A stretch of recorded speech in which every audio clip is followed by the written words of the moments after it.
శ్రీమహాగణాధిపతయే నమః. సదాశివసమారంభాం శంకరాచార్యమధ్యమాం అస్మదాచార్యపర్యంతాం వందే గురుపరంపరాం.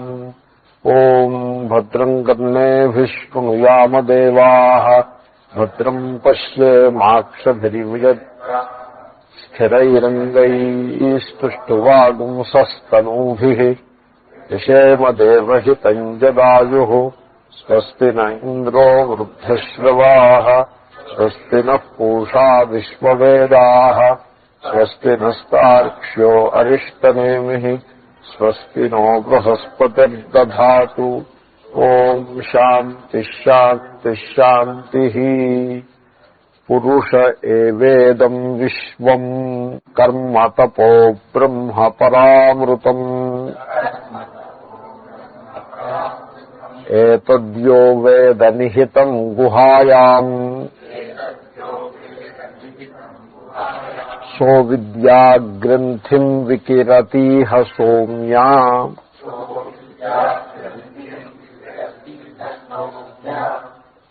ఇది ద్వితీయముండకే ప్రథమ ఖండ. ఈ జగత్తంతా కూడా పురుష ఏవ. పురుష అంటే పూర్ణమగు చైతన్యము మాత్రమే. అంతకంటే భిన్నంగా జగత్తంటూ ఏమీ లేదు. జగన్ నిరాకరణం చేస్తా. జగన్ నిరాకరణము అని జగత్ అనేది ఉంటే కానవచ్చుట మాత్రమే. దృశ్యతే నటు అస్తి. ఉంది అని చెప్పడానికి వీల్లేదు. సినిమా లాంటిది. It's a passing show. Cinema కనబడుతోందని చెప్పగలరు కానీ ఉందని చెప్పగలరండి. సినిమా ఉంది అని ఎలా అంటారు? That is not right. Cinema ఉంది అనకూడదు. ప్రకాశము ఉంది, లేకపోతే ప్రకాశించే తెర ఉన్నది. తెర ఏమో సతు, ప్రకాశించే చితు, సచ్చిత్ అనమాట. అధిష్టానము ప్రకాశము రెండు కలిసి ఉంటాయి. ఎనీవే, సో ఈ జగత్తంతా కూడా ఆ పురుషుడే. ఆ పురుషుడంటే ఎవరో మరొకళ్ళు అనుకున్నారు మీరే. సో తర్వాత ఆయన అంటారు భాష్యకారులు, చూడండి, నా విశ్వం నామా పురుషాదన్యత్ కించిదస్తి. ఏం వాక్యం! చాలా చాలా గంభీరమైన వాక్యం. పురుషాదన్యత్ కించిత్.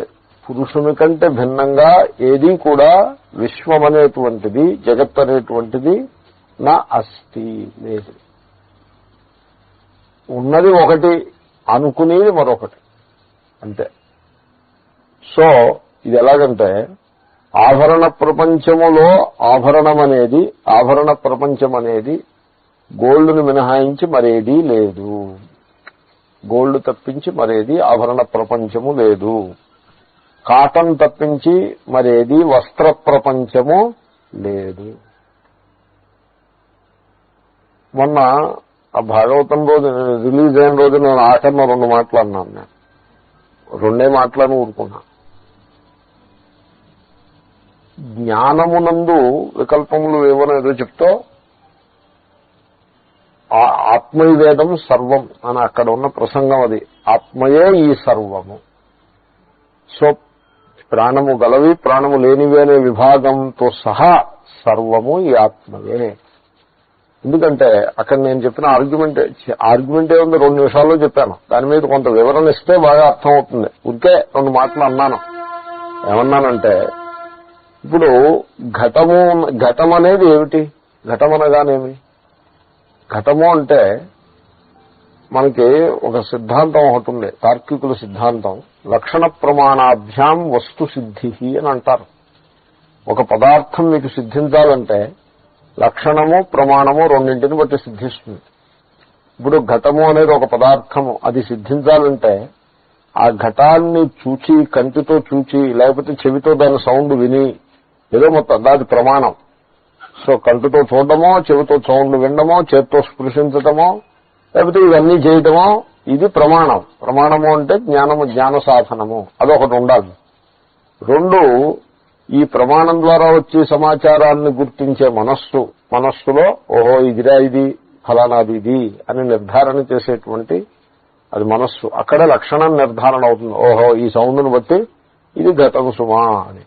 సో ఈ విధంగా ఈ లక్షణ ప్రమాణాలు అంటే మనస్సు, ఇంద్రియాలు, ఇంద్రియాలు మనస్సు లేకపోతే ఘటం అనేది ఎలా సిద్ధిస్తుంది? ఘటహాస్తి అని మీరు ఎలా చెప్పగలరు?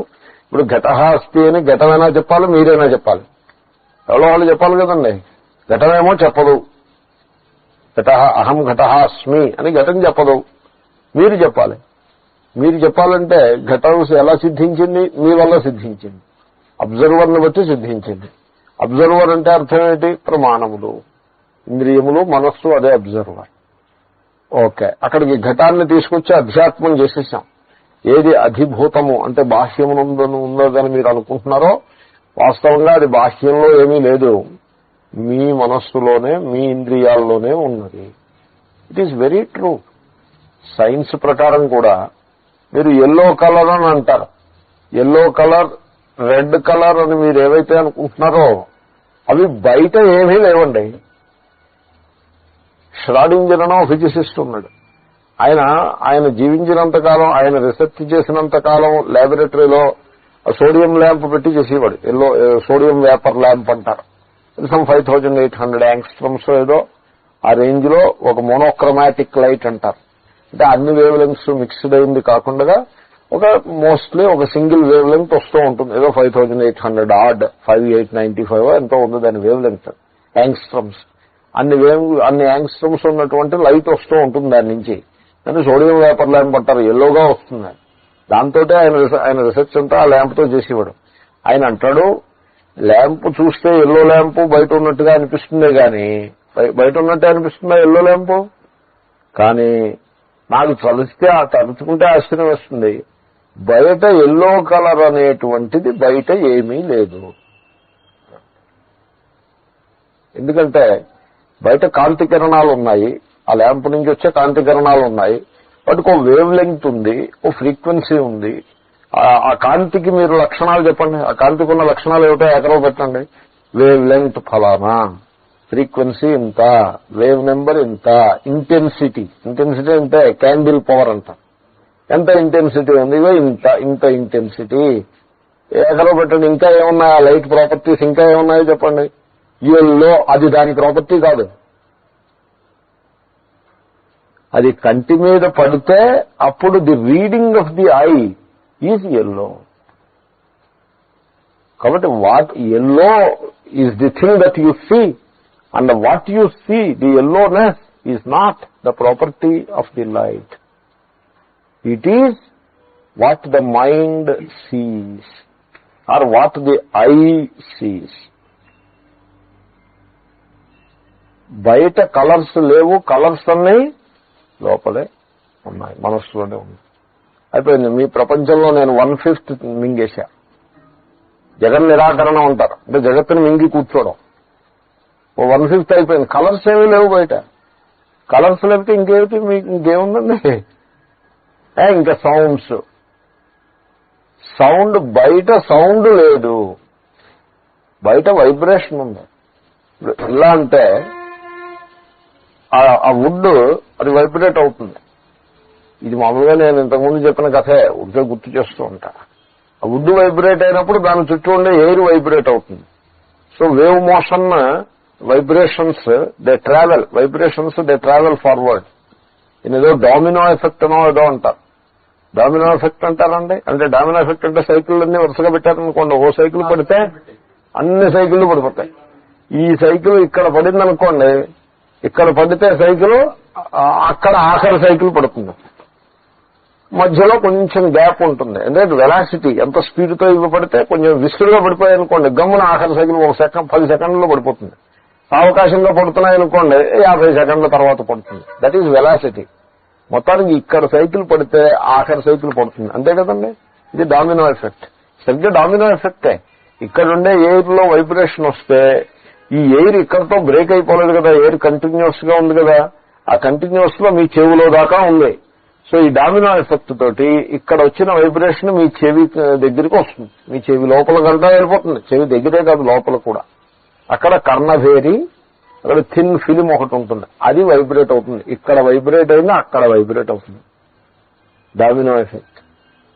అప్పుడు అది వైబ్రేట్ అయినప్పుడు అక్కడ దాకా వైబ్రేషన్ అది, there is no sound anyway, sound ఏమీ లేదు, అక్కడ దాకా వైబ్రేషన్ అది.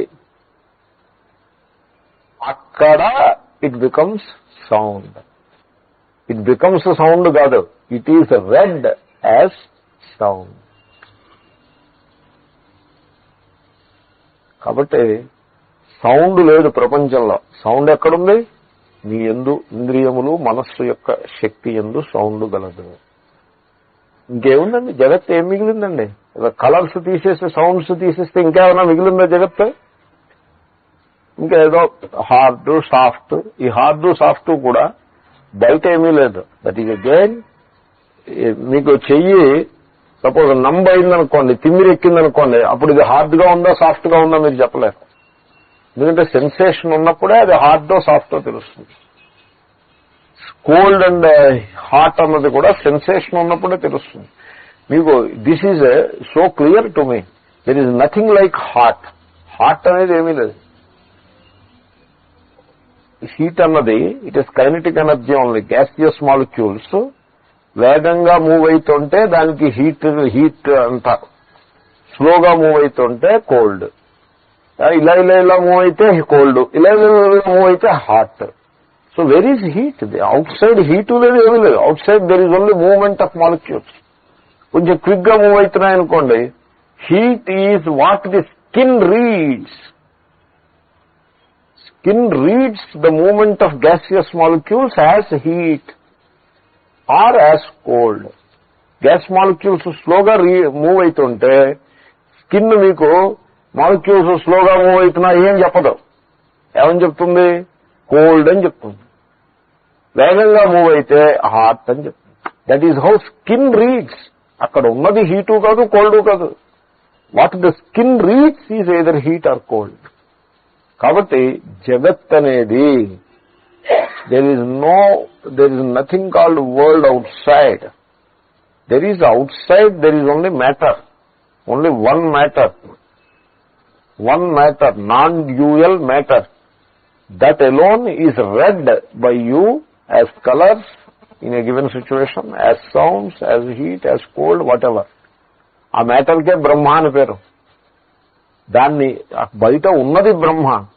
దాన్ని మీరు రీడ్ చేసేటువంటిది ఇంద్రియాల ద్వారా నామరూపాలను మీరు రీడ్ చేస్తారు, మీరు గ్రహిస్తారు. బయట ఉన్నది బంగారం. ఆ బంగారం ఉన్న స్థితిగతుల్ని బట్టి ఓసారి నెక్లెస్ గా గ్రహిస్తారు, ఇంకోసారి ఇయర్ రింగ్ గా గ్రహిస్తారు. అదేవిధంగా బయట ఉన్నది బ్రహ్మ, మ్యాటర్. మ్యాటర్కి బ్రహ్మ అని పేరు.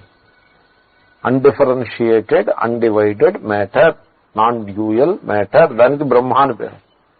ఆ మ్యాటరే అది ఉన్న స్థితిగతుల్ని బట్టి మీరు ఓసారి శబ్దంగా, మరోసారి రూపంగా, ఇంకోసారి రసంగా. అలాగే షుగర్ ఉందనుకోండి, షుగర్ క్రిస్టల్ కి sweetness is not a property of the sugar crystal. Sweetness sugar crystal property కాదు. Sugar crystal is a molecule, carbohydrate అంటారు. కార్బన్స్ OH గ్రూప్స్ అటాచ్ అయి ఉంటాయి. లింక్ చైన్ ఆఫ్ కార్బన్స్ కి OH గ్రూప్స్ అటాచ్ అయి ఉంటాయి. That is sugar crystal. 6 carbons ఉన్నాయనుకోండి, 6 OHలు attach అయి ఉంటాయి. C6 6 కాదు 12, C6 OH 12. That is glucose. 12 carbons ఉన్నాయనుకోండి, 24 OHలు అటాచ్ అయి ఉంటాయి. రెట్టింపు అనేదో అలా గుర్తుంది నాకు. So C12 OH 24, that is sugar, sucrose. దానికి ఉండే ప్రాపర్టీస్ దానికి ఉంటాయి. Sweetness is not one of them. Sweetness is what you read or what your tongue reads when it comes into contact with a crystal of sugar. కాబట్టి మీరు జగత్తు అంటే శబ్ద రూప రసస్పర్శ గంధములు. అలాగే గంధము కూడా ఇట్ ఈస్ సో క్లియర్. గంధము, fragrance, it is not a property of the molecule there. It is not a property of the rose. రోజుకి ఫ్రాగ్రెన్స్ లేదు. Fragrance is what your nose reads of a rose. కాబట్టి శబ్దరూప రసస్పర్శ గంధములు ఇంద్రియ జ్ఞానమే. ఇంద్రియ జ్ఞానానికే ఆ పేరు. ఇంద్రియ జ్ఞానము అంటే జ్ఞానంలోనే ఇంద్రియ జ్ఞానం ఏర్పడుతుంది కదండి. జ్ఞానమే ముక్కులో వస్తే గంధజ్ఞానం అవుతుంది, కంట్లోకి వస్తే రూపజ్ఞానం అవుతుంది, చెవిలోకి వస్తే శబ్దజ్ఞానం. జ్ఞానమేనండి. ఇప్పుడు కాటన్ ఉందండి, ఓ రకంగా కుట్టి అప్పర్ బాడీకి తొడుక్కుంటే చొక్కా అన్నారు, ఇంకోలా కుట్టి లోవర్ బాడీకి తొడుక్కుంటే ప్యాంట్ అన్నారు. ఇతన only that match. It is cotton only. ఉడికి పేరుకు మార్చారు కాబట్టి వస్తువు మారిపోతుందా ఏమి? అలాగే అదే జ్ఞానం ఉన్నదేదో ఒక జ్ఞానం. ఆ జ్ఞానం కంట్లో పోసారనుకోండి, దానికి రూపజ్ఞానం అయింది. చెవిలోకి వచ్చిందనుకోండి, ఆ జ్ఞానం శబ్దజ్ఞానం అయింది. కాబట్టి ఈ ఇంద్రియ జ్ఞానములు అంటే జ్ఞానము, ఆ జ్ఞానమే ఆత్మ, అది ఏ పూర్ణము, అది ఏ బ్రహ్మ. ఇప్పుడు చెప్పండి, ఆత్మ కంటే భిన్నంగా జగత్ అనేది ఏదైనా ఉందో? ఒకటి ఏనే లేదు. అంచేత ఆయన అంటారు, నా విశ్వన్నామ పురుషాదన్యత కించిదస్తి. ఎలాంటి వాక్యాలండి! ఎంత బరువైన వాక్యాలు, ఎంత లోతైన వాక్యాలు చూడండి. జగత్తంటూ ఏమీ లేదు, ఉన్నది ఒక్క పురుషుడు మాత్రమే. ఈశ్వరుని కంటే భిన్నంగా జగత్తంటూ ఏమీ లేదు అని భక్తుడు అంటాడు. ఆత్మ కంటే భిన్నంగా జగత్తంటూ ఏమీ లేదు అని జ్ఞాని అంటాడు. అది భక్తి యోగం అన్నారు, దీన్ని జ్ఞానయోగం అన్నారు. ఇదిగే భాష మారింది, విషయం మారలేదు. ఏది భక్తి యోగమో అదే జ్ఞానయోగం, ఏది భక్తో అదే జ్ఞానము. పదాలు మారాయి, ఎక్స్ప్రెషన్ మారింది తప్పిస్తే అదే వస్తువు. సో దీన్ని తెలుగులో అవ పేరే ముసలం అంటూ ఉంటారు. భక్తి పేరే జ్ఞానము, జ్ఞానము పేరే భక్తి. పదాలు మారాయి, విషయం ఏం మారలేదు. ఇంతంత గంభీరములైన బరువైన వాక్యాలు భాష్యకారుల వాక్యాలు అలాగే ఉంటాయి. నా విశ్వన్నామ పురుషాదన్యత్ కించిదస్తి. జగత్తుని అలాగే త్రోసిపారేశారు. జగత్ అనేది ఏమీ లేదు, ఉన్నదల్లా ఆ పురుషుడే. అతః యదుక్తం తదేతదభిహితం కస్మిన్ను భగవో విజ్ఞాతే సర్వమిదం విజ్ఞాతం భవతీతి. అదే మనం మొదటి ఖండ ఎప్పుడో మర్చిపోయాం, ఆయన గుర్తు చేస్తున్నారు మళ్ళీ ఒకసారి. ఈ టీచింగ్ అంతా ఎలా ప్రారంభమైందంటే, ఆ విద్యార్థి అడిగాడు. సో ఎవరు విద్యార్థి పేరేమిటి? కౌశికుడు అనుకుంటున్నా. గురువు గారి పేరు అంగిరసుడు. సో ఈ విద్యార్థి శౌనకుడు, కౌశికుడు కాదు, శౌనకుడు ప్రశ్నించాడు అంగిరసుని. అంగిరస్ అనే మహాత్ముడిని, అయ్యా ఏది తెలుసుకుంటే ఈ సర్వము తెలుస్తుంది అని అడిగాడు. ఇప్పుడు చెప్పండి, ఇందాక నేను చెప్పిన సిద్ధాంతాన్ని బట్టి మీకు ఈ సర్వము ఆ ఆత్మ యొక్క విలాస తప్ప ఇంకేం లేదు కదా. ఆత్మను తెలుసుకున్నారనుకోండి, శబ్ద రూపరసస్పర్శ గంధములన్నీ ఆత్మ చైతన్యమునందే, ఆత్మ చైతన్యము యొక్క వివర్తములు మాత్రమే. ఆత్మ చైతన్యమే అలాగా కనపడుతోంది. ఇప్పుడు ప్రాజెక్టర్ లైటే హీరోలా కనపడుతోంది, విలన్లా కనపడుతోంది, అన్ని రకాలుగానూ అదే కనపడుతోంది. అలాగే ఆత్మ చైతన్యమే, ఆ జ్ఞానఘనమైన ఆత్మయే ఇంద్రియ జ్ఞానముల రూపంగా, సో తద్వారా జగత్తు రూపంగా ఆత్మ చైతన్యమే భాషిస్తోంది. ఈ స్థితిలో మీరు ఆత్మ చైతన్యాన్ని తెలుసుకున్నారనుకోండి, తెలుసుకుంటే ఆత్మ చైతన్యము యొక్క వివర్తములైన శబ్ద రూపరసస్పర్శ గంధములతో కూడి ఉన్న జగత్తంతా కూడా మీరు తెలిసేసుకున్నట్టే.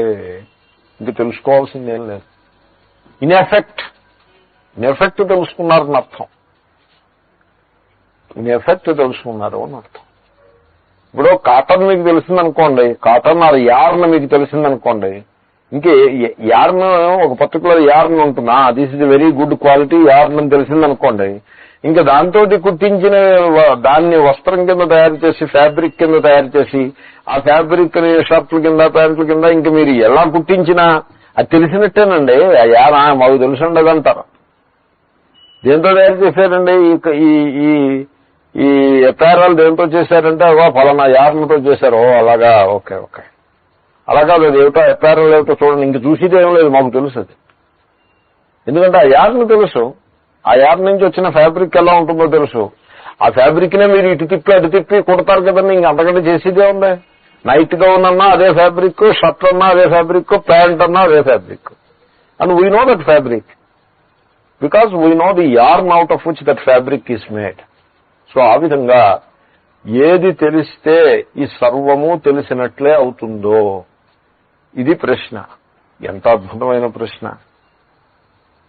ఇప్పుడు ఒక ఆయన అడుగుతాడు, ఆ పూర్వజన్మ ఏమిటో అని అడుగుతాడు. ఎందుకు నీకు ఆ సమాచారం? ఆత్మ ఏమిటో తెలుసుకో, నీ పూర్వజన్మ నీకు తెలిసినట్టే అవుతుంది. ఎందుకంటే ఆత్మ చైతన్యానికి పూర్వజన్మ లేదు అని తెలిస్తే పూర్వజన్మ తెలిసినట్టేగా. నా నెక్స్ట్ జన్మ ఏమిటని అడుగుతాడు. ఆత్మ చైతన్యానికి పునర్జన్మ లేదు అని తెలిస్తే నెక్స్ట్ జన్మ తెలిసినట్టే కదా. స్వర్గం ఎక్కడుందంటాడు, ఎలా వెళ్ళాలంటాడు. ఆత్మ కంటే భిన్నంగా స్వర్గం అనేది లేదు అని తెలిస్తే స్వర్గం అంటే ఏమిటో తెలిసిపోయింది, ఎలా వెళ్ళాలో కూడా తెలిసిపోయింది. ఆత్మలోనే స్వర్గం, సర్వము ఆత్మలోనే ఉందండి. కాబట్టి ఆత్మస్వరూపాన్ని తెలుసుకుంటే మీకు మొత్తం ఋగ్వేదం, యజుర్వేదం అంత, కర్మకాండ అంతా తెలిసిపోయింది, ఉపాసనాకాండ అంతా తెలిసిపోయింది, ఆస్ట్రాలజీ అంతా తెలిసిపోయింది, నక్షత్ర విద్య, భూత విద్య అన్నీ తెలిసిపోయాయి. సో ఏముందండి, ఇవన్నీ పేర్లు పెట్టి ఉరికే మనుషులు పాపం కష్టపడుతూ ఉంటారు తప్పిస్తే సారమే ఉన్న మాట ఏం కాదు. ఏమన్నా కోనసీమ వెళ్ళా, అదే కాకినాడ కోనసీమ, అక్కడ కొంచెం ఇలాగంటే మరీ ఎక్కువ, ఈ ఛాదస్తాలు కొంచెం మరీ ఎక్కువ. సో నేను కారులో మా అమ్మగారిని తీసుకుని ఊర్లో దిగబెట్టడం కోసం తీసుకువెళ్తున్నాను.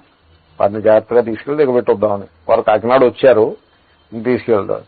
కారులో వెళ్తుంటే మధ్యలో విలేజ్ దగ్గరికి వచ్చేప్పటికి అక్కడ బోర్డు, పెద్ద బోర్డు ఒకటి చూశా. ఆ బోర్డు ఏమిటంటే ఫలానా వారు ప్రఖ్యాత భూత వైద్యులు అని ఉంది, పెద్ద బోర్డు. అతను ఒకసారి ఆత్మన్న ఆగి చూశాను. ఆ బోర్డు అంతా జాగ్రత్తగా పరిశీలించాను. ప్రఖ్యాత భూత వైద్యులు. ఏమండి, ఎంత అన్యాయమో చూడండి.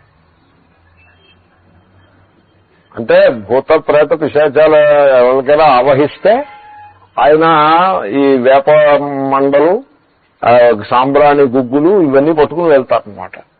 వెళ్ళి ఆ గుగ్గులు వేసి ఆ వేప మండలతో ఇలా కొట్టి భూతం పోయిందని, ఆ భూతాన్ని గురించి ఆయన, నేను I had been a witness to all this. అది నా చిన్నప్పుడు నేను చూశాను, ఇంకా ఇప్పటికి కూడా నడుస్తోందని చెప్పేసి తెలుసుకుని ఆశ్చర్యపోయాను. ఆయన ఒక అమ్మగారికి ఒంట్లో ఏదో బాగులేదు, ఏదో అనారోగ్యం, టీలు అవి ఎక్కువగా తాగేసి తిండి తిరిగిపోతే మైండ్ అంతా కూడా తిరిగి ఏదో ఆవేశం, ఏదో వెంకటేశ్వర స్వామి పూనేడని, హనుమంతుడు పూనేడని, ఇవన్నీ కూడా ఇదంతా కూడా ఒక మనోవిలాసం తప్ప ఇంకేమీ కాదు. సో ఆ భూతం ఆ అమ్మాయికి పాపం ఆరోగ్యంగా లేదు, ఏదో ప్రారంభం, ఆరోగ్యం బాగులేకపోతే ఆ భూత వైద్యుడి దగ్గరికి వెళ్ళారు. ఆ అమ్మాయి వెళ్ళలేదు, వీళ్ళే వాళ్ళు పక్క చుట్టుపక్కల వాళ్ళు వెళ్ళారు. భూత వైద్యుడి దగ్గరికి వెళ్ళడం ఏమిటి, ఎవరి దగ్గరికైనా డాక్టర్ గారి దగ్గరికి వెళ్ళడమో ఏదో చేయాలి. కానీ భూత వైద్యుడి దగ్గరికి వెళ్తే ఆయన ఏం చెప్పాడంటే, ఆయన ఇంట్లో కూర్చునే చెప్పేశాడు, ఈ అమ్మాయికి చూడకుండానే మీరు వెళ్ళిన వెంటనే చెప్పేశాడు అనమాట. ఆయన ఏదో లెక్క వేసి చెప్పేశాడు. ఏమని చెప్పాడంటే ఆయన, మీ అమ్మాయికి ఒక బ్రాహ్మణ స్త్రీ భూతం పట్టుకుంది అని చెప్పాడు. అంటే భూతానికి లింగ భేదం ఉంటుంది, క్యాస్ట్ భేదం కూడా ఉంటుంది. మామూలుగా ఏదో ఇంకో రకం క్యాస్ట్ కింద చెప్పినట్లయితే ఓ మోస్తరుగా ఉండదు. బ్రాహ్మణ స్త్రీ భూతం అనేప్పటికీ అందరూ బెంగ పెట్టేసుకున్నారు. అయ్యి బాబోయ్, వేపనాళ్ళ స్త్రీ భూతం పట్టుకుంటాండి బాబు అని పాపం వాళ్ళందరూ బెంగ పెట్టేసుకున్నారు. ఇప్పుడు మరి బ్రాహ్మణ స్త్రీ భూతం అంటే దానికి మళ్ళీ స్పెషల్ గా ఉంటుంది పూజాధికం. ఇంకో కులం అయితే ఇంకో రకంగా ఉంటుంది, కాస్ట్లీ పూజ. ఇదో ఈ విధంగా ఆయన is he deceiving himself also? I don't know. He is definitely deceiving these people, that much is certain. It is clear like daylight. But the question is he deceiving himself also, or he is very cunning and he knows that this is all false and only he is deceiving these people for money's sake? I don't know what is the matter. Either this or that. I pity these people. Now the question is whether I should pity this fellow or whether I should I should abhor this fellow. తెలుసుంది నాటకం ఆడుతుంటే he deserves all our contempt.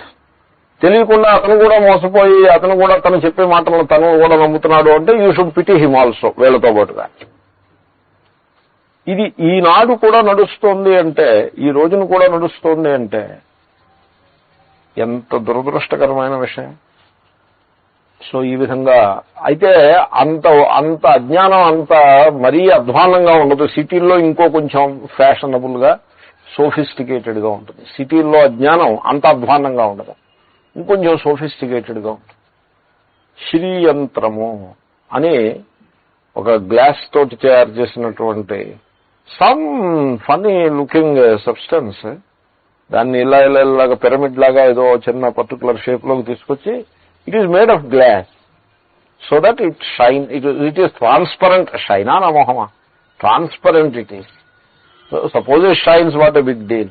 మన tube లైట్లు అంతకంటే బాగా shine అవుతున్నాయి. That is not the point. And then ఇది కొనుక్కుని మీరు లలితా సహస్రనామం 9 సార్లు పారాయణ చేసినట్లయితే మీకేమో భయాలు పోతాయని చెప్పేసి టీవీలో అడ్వర్టైజ్మెంట్. టీవీలో అడ్వర్టైజ్మెంట్ అంటే పర్ మినిట్ 10,000 రూపాయలు 20,000 రూపాయలు తీసుకుంటారు. అంత ఇన్వెస్ట్ చేసి అడ్వర్టైజ్మెంట్ ఇస్తున్నారంటే దాన్ని ఫోటోగ్రాఫ్లు చేయడానికి దానికి ఇంకో 10,000 ఖర్చు అవుతుంది. కెమెరాల వాళ్ళు అన్నీ ఖర్చే. ఈ రోజుల్లో ఏది ముట్టుకున్నా ఖర్చే. చాక్లెట్ రూపాయికి దొరుకుతుంది. ఇంక దాన్ని బట్టి మీరు ఆలోచించండి. సో ఏది ముట్టుకున్నా ఖర్చే. అది మీకు బాగా తెలుస్తుంది నాకంటే. సో అలాంటిది ఇంతంత ఖర్చు పెట్టి వాళ్ళు చేస్తున్నారంటే అర్థం ఏంటి? లోకంలో మనుష్యులు అసలైన తత్వాన్ని, మూలతత్వాన్ని విడిచిపెట్టి సూపర్ఫిషియల్ గా పరిచయం చేస్తూ ఉంటారు. ఎవరో కొద్దిమంది మాత్రమే ఈ రకంగా కస్మిన్ విజ్ఞాతే సర్వమిదం విజ్ఞాతం భవతి అని అడిగేవాడు ఎవడో రేరుగా ఉంటాడు. మన శౌనకుడు లాంటివాడు. దానికి సమాధానం చెప్పడం అయిపోయింది. అపురుష ఆత్మ చైతన్యము, ఆ పరబ్రహ్మ, జగత్తుకు అధిష్టానం అదే, అది ఏ సత్యము. ఈ నామరూపాత్మకమైన జగత్తు మిథ్యా అని తెలుసుకోవటమే. సో అది ఆ ఆత్మస్వరూపాన్ని నీవు తెలుసుకుంటే, ఆత్మ చైతన్యమునందే జగత్తంతా ప్రకాశిస్తోంది అని ఆత్మస్వరూపాన్ని నీవు తెలుసుకుంటే అన్నీ నీవు తెలుసుకున్నట్లే అవుతుంది. అది మినహా అది పక్కన పెట్టి మీరు ఇంక మిగతా వ్యాపారాలు ఎన్ని చేసినా, ఎంత గడబిడ చేసినా ఏమీ ప్రయోజనం లేదు.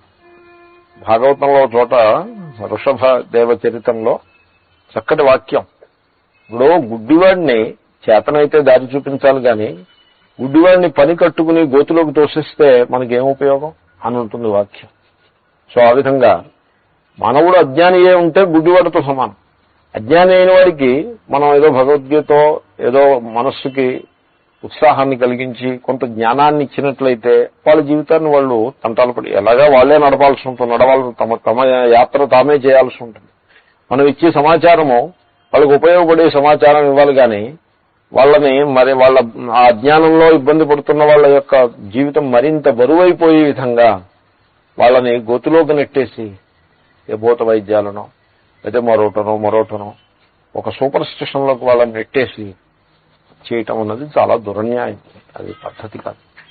సో వీటన్నిటికీ ఒకే ఒక పరిష్కారం ఏమిటంటే ఆత్మజ్ఞానం. కస్మిన్ను భగవో విజ్ఞాతే సర్వమిదం విజ్ఞాతం భవతి. దేనిని తెలుసుకుంటే ఈ సర్వము తెలుసుకున్నట్లే అవుతుంది అనే ఆ మౌలికమైన ప్రశ్నకి సమాధానం ఇక్కడ చెప్పటమైనది. ఎందుకంటే పురుష ఏవేదం విశ్వం తపో బ్రహ్మ కర్మ తపో బ్రహ్మ పరామృతం. కర్మ, ఉపాసన, జ్ఞానము అన్నీ అవియే అని చెప్పుకొస్తుంది. ఏతస్మిన్ హి పరస్మిన్నాత్మని సర్వకారణే పురుషే విజ్ఞాతే పురుష ఏవేదం విశ్వం నాన్యదస్తి విజ్ఞాతం భవతీతి. అది కాబట్టి ఈ పరమాత్మను పరస్మిన్ ఆత్మని అంటే మీ యొక్క అంతరతమైన స్వరూపము. పరమ అనే పదానికి అర్థం అది మీ యొక్క the core of the being. What am I అని మీరు ప్రశ్న వేసుకుని ఆ ప్రశ్నకి ఏది ఆత్మ కాదో దానిని అలా తిరస్కరించుకుంటూ పోతే, అంటే you should be the subject, the real subject గా నిలిచి ఉండాలి. ఏదైతే నా చేత తెలియబడుతూ ఉంటుందో అదల్లా ఆబ్జెక్ట్ కనుక అది అనాత్మ అని దాన్ని నిరాకరించుకుంటూ పోతే ద ట్రూ సబ్జెక్టివిటీ దానిలోకి మీరు చేరతారు. అది దానికి పరమాత్మ అని పేరు. దాన్నే ఆత్మ అని కూడా అంటారు. దాని సన్నిధిలో ఇతరములు దేహేంద్రియాదులు కూడా ఆత్మలాగా వ్యవహరింపబడుతూ ఉన్నాయి కనుక అజ్ఞానం చేత దానికి పరమాత్మ అని పేరు. అటువంటి ఆ పరస్మిన్ ఆత్మని, ఆ పరమాత్మ అది ఏ సర్వకారణము, దాని యందే ఈ సర్వ జగత్తు భాషించుచున్నది. సో ఇది ఇప్పుడు కారణమీమాంస రెండు రకాలుగా ఉంటుంది. ఈ కారణమీమాంస అనేది చాలా చిత్రమైన కారణమీమాంస. వేదాంతులు చేసే కారణ కార్యభావము చాలా విలక్షణంగా ఉంటుంది. ఇప్పుడు చేత్తో పువ్వు పట్టుకుని ఈ పువ్వుకి కారణమేమి అని అడిగారు అనుకోండి, మొక్క అని చెప్తారు. ఏదో మొక్క, గులాబీ మొక్క ఏదో. సో అది అక్కడ పువ్వు ఎవరైనా పెట్టారనుకోండి, గులాబీ మొక్క కోసి అక్కడ పెడుతూ ఉంటారు. గులాబీ పువ్వు కోసి అక్కడ అనవసరం, ఇంకా అలా పెడుతూ ఉంటారు. అనవసరం, ఎందుకు ఎక్కడ ఉండేది అక్కడ ఉండని వాళ్ళు, కానీ దాన్ని కట్ చేసి తీసుకొచ్చి ఇక్కడ పెట్టడం అనవసరం, బట్ పెడుతూ ఉంటారు. సో పెట్టినప్పుడు అది చేతులు పట్టుకుని దృష్టాంతం పాఠం మీద చెప్పచ్చు. ఈ పిచ్చి కొంచెం అమెరికాలోనూ అక్కడ ఎక్కువ ఉంటుంది. సో ఈ మధ్యన ఎన్విరాన్మెంటల్ పీపుల్ ఏమైనా రిక్వెస్ట్ ఇచ్చారో తెలుసునండి, మీరు ఈ పువ్వుల్ని ఊరికే పూలదండలు ఇంతంత లావు దండల్ని వేసేస్తూ ఉండడం ఇదో పిచ్చి. ఈ బొంబే లాంటి చోట్ల మరీ ఎక్కువ. సో ప్రతిదానికి పుష్పములు, బొకేలు, ఇదేది. దీనివల్ల ఎన్విరాన్మెంట్ కి చాలా హాని కలుగుతోంది. ఎక్కడ పువ్వు పుట్టకుండా చేసేస్తున్నారు వీళ్ళు. మొత్తం చుట్టుపక్కల ఎక్కడ బాంబేకి 100 మైళ్ళ లోపల అసలు పువ్వు వికసించడం ఆలస్యం, వీళ్ళు కట్ చేసి తీసుకొచ్చి మార్కెట్లో పెట్టేస్తారు. ఆ విధంగా ఎన్విరాన్మెంట్ అంతా కూడా పాడైపోతుంది. కాబట్టి పువ్వులు మీరు వాడడం మానేసేయండి అని పాపం వాళ్ళు మొత్తుకుంటున్నారు. ఎనీవే, ఇప్పుడు ఒక పుష్పాన్ని ఇక్కడ పెట్టారనుకోండి, ఆ పుష్పం చేత్తో పట్టుకుని దీనికి కారణమేమి అని అడిగామనుకోండి, అడిగితే ఏం చెప్తారు మీరు? ఈ పువ్వు ఏ మొక్క నుంచి కోసుకొచ్చారో ఆ మొక్క కారణము. ఆ మొక్కకి కారణమేమి అంటే దాని విత్తనం కారణం. ఆ విత్తనానికి కారణమేమి? అప్పుడే ట్రబుల్లో పడిపోయింది. ఈ కారణ కార్యమేమి? ఆ విత్తనానికి మరో మొక్క, అంతకు ముందు మొక్క కారణం అని చెప్పాలి. ఆ ముందు మొక్క కారణం ఏమిటి? అప్పుడే మనం అనవస్థా దోషంలో పడిపోయాం. ఇది ఒక రకం కారణ కార్యమీమాంస. ఇది తేలే మీమాంస కాదు. ఇది చాలా సూపర్ఫిషియల్ మీమాంస. దీనికోసం పెద్ద తెలివితేటలు ఏం కావాలండి? ఇప్పుడు నేను చెప్పిన దానికి వాడు ఏమి విద్వాంసుడు అవ్వాలి, వాడు ఏమి వేదాంత శ్రవణం చేసిన వాడు అవ్వాలి. దీనికి భిన్నంగా నేను ఇంకో మీమాంస చెప్తా వినండి. అదేమిటంటే, ఈ పుష్పము, ఈ పుష్పానికి కారణమేమి? ఈ పుష్పానికి కారణం ఏమిటంటే, ఇది పుష్పము అని గ్రహించినటువంటి ఏ ఇంద్రియ జ్ఞానము కలదో అది దీనికి కారణము. ఇది ఎలా ఉంది? ఇది చాలా డిఫరెంట్ గా ఉందా లేదా? ఇప్పుడు సినిమా తెర మీద ఉన్న హీరోకి కారణం ఏమిటంటే, మద్రాసులో కూర్చుని ఎవడో సినిమా తీశాడు వాడు కారణం అని మీరు చెప్తున్నారు. నేనంటాను, ఆ సినిమా తెర మీద ఉన్న హీరోకి కారణము నీ యొక్క నేత్రేంద్రియమే కదండి. దాన్ని మిస్ అయ్యి ఎక్కడో హాలీవుడ్ లో ఏం వెతుకుతారు మీరు? మీ నేత్రేంద్రియం కారణం కాదు. మీ నేత్రేంద్రియం యొక్క సెన్సేషన్ ని బట్టే అది హీరో అని విలన్ అని మీరు గుర్తించారు కదా. మీ నేత్రేంద్రియమే కారణము. ఈ నేత్రేంద్రియానికి కారణమేమి? దాని వెనకాలన్న మనస్సు. దానికి కారణమేమి? దాని వెనకాలన్న ఆత్మ చైతన్యము. ఇప్పుడు పుష్పానికి కారణం ఏమిటి? ఆత్మ చైతన్యమే పుష్పానికి కారణం. పరస్మిన్ ఆత్మని సర్వకారణే. ఏం మీమాంస అండి? ఆత్మ సర్వకారణము అంటే ఎంత లోతైన మాటది. శంకరులు ఎలా మాట్లాడిస్తారో చూడండి. పరస్మిన్ ఆత్మని సర్వకారణే, సర్వమునకు కారణము. ఎక్కడో ఏం వెతుకుతావు నువ్వు? ఆత్మయే సర్వమునకు కారణము. అది ఏ పురుషే, అది కూడా పురుష శబ్దవాచ్యం. ఎందుకని? పూర్ణము గనుక. ఇప్పుడు సముద్రమునందు ప్రకాశించే తరంగము అపూర్ణము, దేశకాల పరిచ్ఛేదంగా ఉంటుంది. ఓ చోట పుడుతుంది, ఓ చోట ఉంటుంది, ఇంకో చోట ఉండదు. ఇక్కడ ఉందనుకోండి తరంగం, ఇక్కడ లేదు. ఇప్పుడు ఉందనుకోండి 10 నిమిషాల తర్వాత ఉండదు. తరంగం ఎంతసేపు ఉంటుందండి?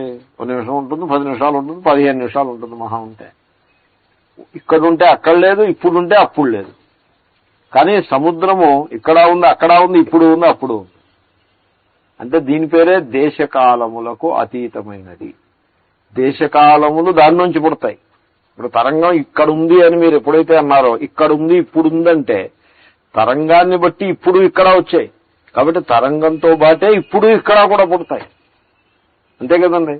కాబట్టి సముద్రం నుంచే తరంగం పుట్టిందని మీరు అన్నప్పుడు ఆ తరంగానికి ఒక ఇప్పుడు ఒక ఇక్కడ జోడించబడి ఉందా? లేకపోతే ఇప్పుడు ఇక్కడ లేని తరంగం ఏదైనా ఒకటి ఉందా?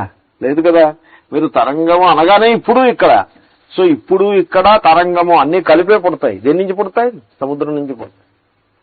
సముద్రం నుంచి దేశకాలాలు పుడతాయి, తరంగం పుడతాయి. సముద్రము ఈ తరంగమునకు దేశకాలముల యొక్క పరిచ్ఛేదములకు అతీతమైనది. దాని పేరే పూర్ణము. ఆత్మ పూర్ణము. ఎందుకంటే ఈ ఘట జ్ఞానం మీకు కలిగినప్పుడు ఆ ఘటము అనే జ్ఞానము ఆత్మ చైతన్యము నుండే కలుగుతోంది. ఆ ఘటముతో బాటుగా ఉండేటువంటి దేశకాలములు కూడా ఆత్మ చైతన్యము నుండే ప్రకాశిస్తున్నాయి. ఎందుకంటే మీకు ఘటము అనేది దేశకాల సంబంధం లేకుండా ఉండదు. ఘటము అంటే దిస్ నౌ హియర్. దిస్ అంటే only this, nothing else. Now అంటే only now, no other time. Here అంటే only here, nowhere else అని అర్థం. అన్ని కలిపి ఉంటాయి. దేశకాల పదార్థములు మూడు కలిపి ఉంటాయి. ఇంకేతనే ఐన్స్టైన్ అంటాడు, the whole world it exist in the fabric of space time అన్నట్టు. Space time fabric. Space time ని ఫ్యాబ్రిక్ గా ఊహ చేశాడు. ఓతప్రోత భావము అని అంటారు. సో డిజైన్, సెల్ఫ్ డిజైన్, ఈ కుట్టు అల్లికలు ఉంటాయి చూడండి, ఊలు బండిలతో అల్లిక చేస్తారు. ఈ అల్లిక చేసేప్పుడు ఆ అల్లిక ఎలా అల్లుతారంటే ఒక చిలక బొమ్మ వచ్చి ఇట్లా అల్లుతారు. అల్లికలో సెల్ఫ్ డిజైన్ నేను చెప్తున్నా. ముందు గుడ్డ తీసుకుని దాని మీద చిలక బొమ్మ కుట్టడం కాదు, not that kind of thing. అప్పుడు అది బాగా దృష్టాంతం అవ్వదు. సెల్ఫ్ డిజైన్ దృష్టాంతం అవ్వాలి. సెల్ఫ్ డిజైన్ అంటే ఆ నేచి దాంట్లోనే ఆ డిజైన్ వచ్చేస్తుంది. అల్లి దాంట్లోనే డిజైన్ వస్తుంది. ఆ డిజైన్ లో చిలక కనపడుతుంది. ఇప్పుడు ఈ చిలక ఎక్కడుంది? ఈ చిలక అన్నది ఈ ఊలు అల్లిక యొక్క తానాబానాలో కలిసి ఉంది చిలక. అంతే కదండి. ఈ తానాబానా, ఈ పడుగు పేకాలో చిలక ఉంది. అలాగే ఈ జగత్తు స్పేస్ టైమ్ ఫ్యాబ్రిక్ లో ఉన్నది. కనుక దేశకాల పదార్థ పరిచ్ఛేదములకు అతీతమైనది కనుక దానికి పురుష అని పేరు. పూర్ణము. ఆ పరమాత్మ అంటే మీరేనండి. సో ఆ పూర్ణమైనది దానిని మీరు తెలుసుకుంటే విజ్ఞాతే, దాన్ని తెలియాలి. ఎలా తెలుసుకోవాలి? అభినయం చేసి చెప్తున్నారు. పురుష ఏవేదం విశ్వం నాణ్యదస్తి ఇది విజ్ఞాతే, ఇది విజ్ఞాతం భవతి. ఇలా తెలుసుకోవాలి. ఇదం విశ్వం పురుష ఏవా, ఈ విశ్వమంతా కూడా పురుషుడే, ఆత్మ చైతన్యమే. నాణ్యత అస్తి, ఆత్మ చైతన్యం కంటే భిన్నంగా మరి ఏమీ లేదు. పురుషోక్తం చెప్తూ ఉంటారు. పురుష ఏవేదగుం సర్వం యద్భూతం యచ్చ భవ్యం అని అంటారు. అలా అనేసి ఎవరిదాన్ని వాళ్ళు లేచకపోతారు. అయ్యో అర్థం ఆటకి ఇది అర్థం ఉందని అసలు ఆ దృష్టి కూడా పోదు. ఏదో ఎప్పటికైనా అలా అంటూ ఉండగా ఎప్పటికైనా ప్రారంభం బాగుంటే అని మాటకు అర్థం తెలియవచ్చు. సర్వత్రా అంటూ ఉంటారు. ఈ పురుష సూక్తం అనేది ఉంది చూసారా, ఇది ఎక్కడికి వెళ్ళినా పురుష సూక్తం ఒకటి వస్తూ ఉంటుంది. ప్రతివాడు అంటూ ఉంటాడు. చిన్న చిన్న పదాలు ఏదో వచ్చేదాని స్వరాలో లేకపోతే మంచి స్వరాలో వాట్ ఎవర్ ఇట్ ఈస్ అంటూ ఉంటారు. సో ఆ విధంగా కస్మిన్ విజ్ఞాతే సర్వమిదం విజ్ఞాతం భవతే అనే ప్రశ్నకి సమాధానం చెప్పినట్లయినది.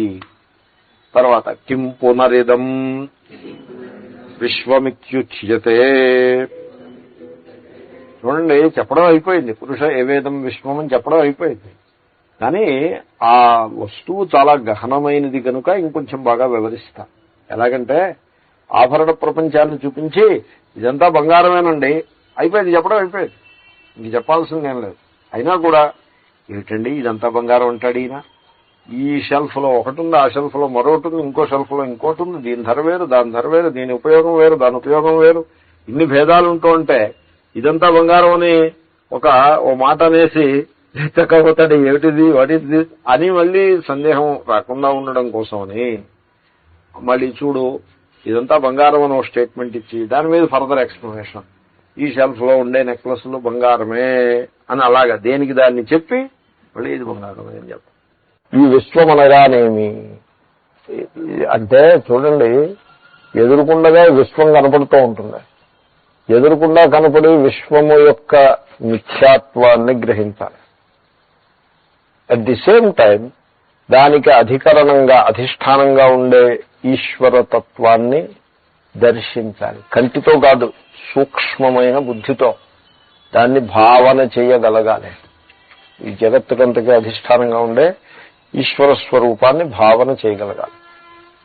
ఇది ఎదురీత కార్యక్రమం. అంటే ఎదురుకుండా కనపడేది అసత్యం, కంటికి కనపడనిది, మనస్సుకు గోచరించనిది, కేవలము అత్యంత సూక్ష్మమైనటువంటి బుద్ధి చేత మాత్రమే ఆత్మరూపంగా చైతన్య రూపంగా తెలియబడుతూ ఉండేది, అనుభవానికి వస్తూ ఉండేది ఏది గలదో అది ఏ సత్యము. So the unknown and the అన్నోయబుల్, the unknown is the truth and the known is unreal. కర్మ అగ్నిహోత్రాది లక్షణం. వైదికుని యొక్క విశ్వం ఏమిటండి? వైదికుణ్ణి పట్టుకుని విశ్వం ఏమిటని అడిగారు అనుకోండి, అడిగితే ఏం చెప్తాడు? కర్మ, ఉపాసన, జ్ఞానం అని చెప్తాడు. సో ఫైనల్లీ ఎవ్రీథింగ్ ఈజ్ నామరూపం ఉంది. సో వైదికుడు, శుద్ధ వైదికుడిని విశ్వం ఏమిటని అడిగితే కర్మ, ఉపాసన, జ్ఞానం ఈ మూడు కూడా ఆత్మ కంటే భిన్నంగా, ఆ పురుషుని కంటే భిన్నంగా లేవు అని వైదిక సంస్కారాన్ని మనసులో పెట్టుకుని దృష్టాంతం ఇస్తున్నారు. మిగతా దృష్టాంతాలు మనం సందర్భానుసారంగా తెచ్చుకోవాల్సి ఉంటుంది. సో కర్మ అంటే ఆ పురుషుడే కర్మ. కర్మ యందుండే కారకాలన్నీ కూడా పురుషుని యందే ఉన్నాయి. కనుక కర్మ, ఎటువంటి కర్మ? అగ్నిహోత్రము మొదలైన కర్మలు ఉన్నాయి. అగ్నిహోత్రాది లక్షణం అంటే పేరు. సో అగ్నిహోత్రము మొదలైనటువంటి వివిధ నామధేయాలతోటి కర్మలు అనేక ఉన్నాయి. సో ఈ కర్మలన్నీ కూడా, వైదిక కర్మలన్నీ కూడా ఆ పురుషుడే, ఆ ఆత్మయే. తపః జ్ఞానం తత్కృతం ఫలం అన్యదేతావద్ధి ఇదం సర్వం. అది తర్వాత తపః అని ఉంది. తపః అంటే జ్ఞానం అని అర్థం చెప్పారు. కర్మాజ్ఞానమును. తపః అంటే జ్ఞానం. తప ఆలోచనే. తపశ్శబ్దానికి అర్థం ఉంది. అసలు ఉన్నది అర్థం అదే అర్థం. మొదట అసలు అర్థం అదే. దాని నుంచి ఇంకేవో అర్థాలన్నీ వచ్చాయి. సతపోతప్యత అంటే అక్కడ కూర్చుని ఇలా తపస్సు చేశాడని కాదు, ఆయన జ్ఞానాన్ని, తన స్వరూపభూతమైన జ్ఞానాన్ని ప్రకటించినాడు, తెలుసుకున్నాడు అని అర్థం. సో తపః అంటే జ్ఞానము. ఇప్పుడు కర్మ జ్ఞానము. కర్మ ఆత్మతత్వమే, ఆ పరమాత్మ పురుషుడే. పురుష అని పేరు కదా, అక్షర పరబ్రహ్మ లేక పురుషుడు. జ్ఞానము కూడా ఆ పురుషుడే. ఏమంటే కర్మ పురుషుడైతే కర్మ ఫలం ఏమిటవుతుంది? అది అంతే, అది కూడా తెచ్చేసుకోవటమే. కర్మాను జ్ఞానము అని అన్నారు. కర్మఫలము జ్ఞానఫలము. కర్మఫలం స్వర్గం, జ్ఞానఫలం మోక్షం. ఈ స్వర్గము ఈ మోక్షము కూడా పురుషుడే అని శంకరులు యాడ్ చేశారు. తత్కృతం ఫలం. సో అన్యత ఏతావద్ధి ఇదం సర్వం. సో కర్మఫలము భేదంగా మనకి భాషిస్తూ ఉంటుంది. జ్ఞానము జ్ఞానఫలము అని మనం వేరువేరుగా వాటిని లెక్క వేసుకుంటూ ఉంటాం. సో ఇవన్నీ కూడా, ఈ సర్వము కూడా ఆ పరబ్రహ్మయే. ఏతావద్ధి ఇదం సర్వం. తర్వాత తచ్చ ఏతద్బ్రహ్మణః కార్యం తస్మాత్ సర్వం బ్రహ్మ. అది కర్మ తపో బ్రహ్మ, అది వాక్యం. సో కర్మ బ్రహ్మయే, తపః అంటే జ్ఞానం కూడా బ్రహ్మయే. అంటే ఇప్పుడు కార్యాన్ని చూపించి ఇది కారణమే అని చెప్తారు. నెక్లెస్ను చూపించి ఇది బంగారమే అని చెప్తారు.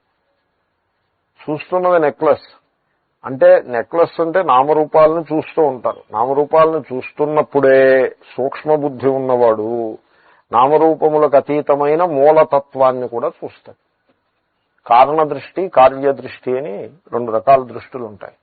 వేదాంత క్లాస్ అటెండ్ చేసి వాళ్ళకి కార్యదృష్టితో పాటుగా కారణ దృష్టి కూడా ఉంటుంది. ఎందుకంటే నేర్చుకునేది అదే కాబట్టి.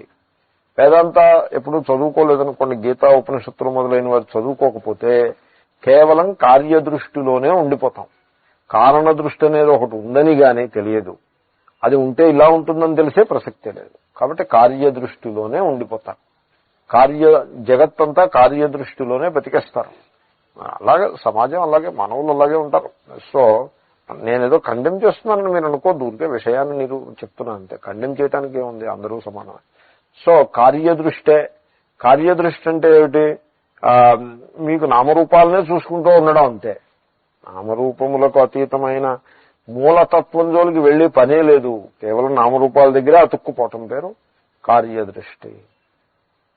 సో ఇప్పుడు మనుషులు ఉన్నారనుకోండి, మేము ఈ కులం వాళ్ళం, వాళ్ళ కులం వాళ్ళు, మళ్ళీ కులంలోనే మాది శాఖ, వాళ్ళదా శాఖ, మళ్ళీ శాఖలోనే మేము ఫలానా ఇంటి పేరు, వాళ్ళ ఫలానా ఇంటి పేరు, మా ఇంటి పేరు గొప్పది, వాళ్ళ ఇంటి పేరు తక్కువ, మళ్ళీ మా ఇంటి పేరులోనే వీడు మంచివాడు, వాడు చెడ్డవాడు, వీడు బాగుపడిది, వాడేమో మరొకడు, వీడు కావాల్సిన వాడు, వాడు అక్కర్లేనివాడు. అంతా నామరూపాలే. ఇప్పుడు నేను చెప్పిన దాంట్లో అంతా నామరూపాలే. బేసికల్ గా మనిషి అంటే దేహేంద్రియ మన సంఘాతము, ఆ సంఘాతంలో అభివ్యక్తమయ్యేటువంటి ఈశ్వరీయ శక్తి అనే ఈ మూలతత్వాన్ని ఎవడు చూస్తాడండి? మూలతత్వాన్ని చూడడం కుదురుతుందా? ఎక్కడ అవకాశం ఉంది? అంచేతనే సకల ప్రాణులు ఒక్కటే అంటే అది వాడికి ఆ మాట అర్థం కాదు. పైగా ఏదో ఈయన పిచ్చాయిని ఇలాగే మాట్లాడుతూ ఉంటాడని అనుకుంటాడు వాడు. నిజంగా అలా అనుకుంటారు. కొంతమంది మొహమాటం లేని వాళ్ళు అయితే డైరెక్ట్ గా మొహం మీద అడుగుతారు కూడా. డైరెక్ట్ గా అడుగుతారు. నాకు బాగా అనుభవం. ఎందుకంటే మరి నేను పాఠాలు చెప్తూ ఉంటే ఇలాంటి అనుభవాలు వస్తాయి. ఆత్మ అకర్త అని నేను పాఠం చెప్పాను. నాకు ఎప్పుడూ గుర్తు. ఆత్మ అకర్త, ఆత్మ కర్త కాదు అని పాఠం చెప్పాను. ఒక పెద్ద ఆయన మొట్టమొదటి క్లాసే ఆవేళ క్లాసుకు వచ్చారు. మొట్టమొదటి క్లాస్ ఏదో కృష్ణుడు ఇలాగ అర్జునుడితో ఇలా అన్నాడు, జెండా ఉంది, ఆ జెండా మీద కపిరాజు ఉన్నాడు, ఇలాంటివి చెప్తే విని వెళ్ళిపోతారు. అలా కాకుండా ఆయన వచ్చిన క్లాసు ఆత్మ అకర్త అని క్లాసు. మొత్తం 50 నిమిషాలు, గంట సేపు క్లాసు, అదే క్లాసు. క్లాస్ అయిపోయి నేను మామూలుగా చాలా శభాష్, ఎంత బాగా పాఠం చెప్పేసామని నేను సెల్ఫ్ కంగ్రాచులేషన్ ఈ మూడ్లో రూమ్కి వస్తుంటే ఆయన నా వెంట పరిగెత్తుకొచ్చారు. ఓ ప్రొఫెసర్ గారు పరిగెత్తుకొచ్చి, ఏమంటే ఆత్మ అకర్త ఎలా అవుతుందండి అని అడిగారు. అంటే మళ్ళీ నేను నా ఉండే చేతస్థంతో నేను ఎక్స్ప్లెయిన్ చేయడం ప్రారంభించి మళ్ళీ కొద్దిగా ఎక్స్ప్లెయిన్ చేశా. ఇప్పటిదాకా చెప్పిందే మళ్ళీ చెప్పే ప్రయత్నం చేస్తే ఆయన అంటారు, ఏమండి మీరు అలా మాట్లాడుతున్నారు మాస్టరు స్వామీజీ, మీరు చెప్పండి, ఇప్పుడు నేను ఆ రూమ్ లో నాకు డౌట్ వచ్చి మీ దగ్గరికి నడిచి వచ్చి మిమ్మల్ని నేను ప్రశ్న వేస్తున్నానంటారా వేయట్లేదంటారా? What kind of thing that you are talking అని అన్నారు ఆయన.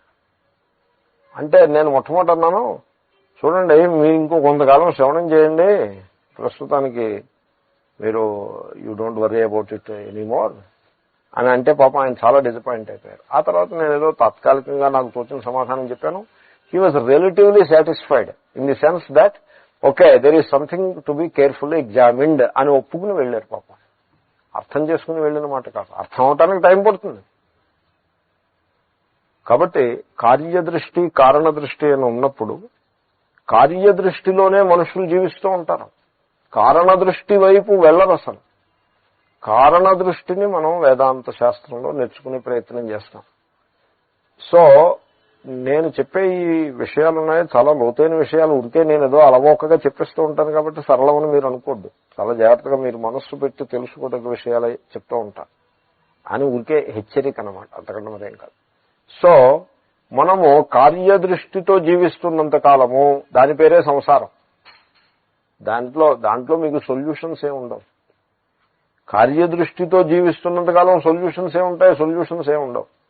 ఇప్పుడు ఇది ఎలాగంటే, నేను సుఖంగా ఉండాలంటే ఇంట్లో వాళ్ళందరూ నా చెప్పిన మాట వినాలి, నా మనస్సుకు అనుకూలంగా ప్రవర్తించాలి, చుట్టుపక్కల వాళ్ళందరూ కూడా అలాగే ఉండాలి, బంధువర్గం అంతా కూడా అలాగే ఉండాలి. అంటే వాడంత దుఃఖి వాడే కానీ ఇంకెవడో ఉండడు ప్రపంచంలో. ఎందుకంటే ఈ బంధువర్గం దోమల వంటి వారు వచ్చి కుట్టేసిపోతూ ఉంటారు.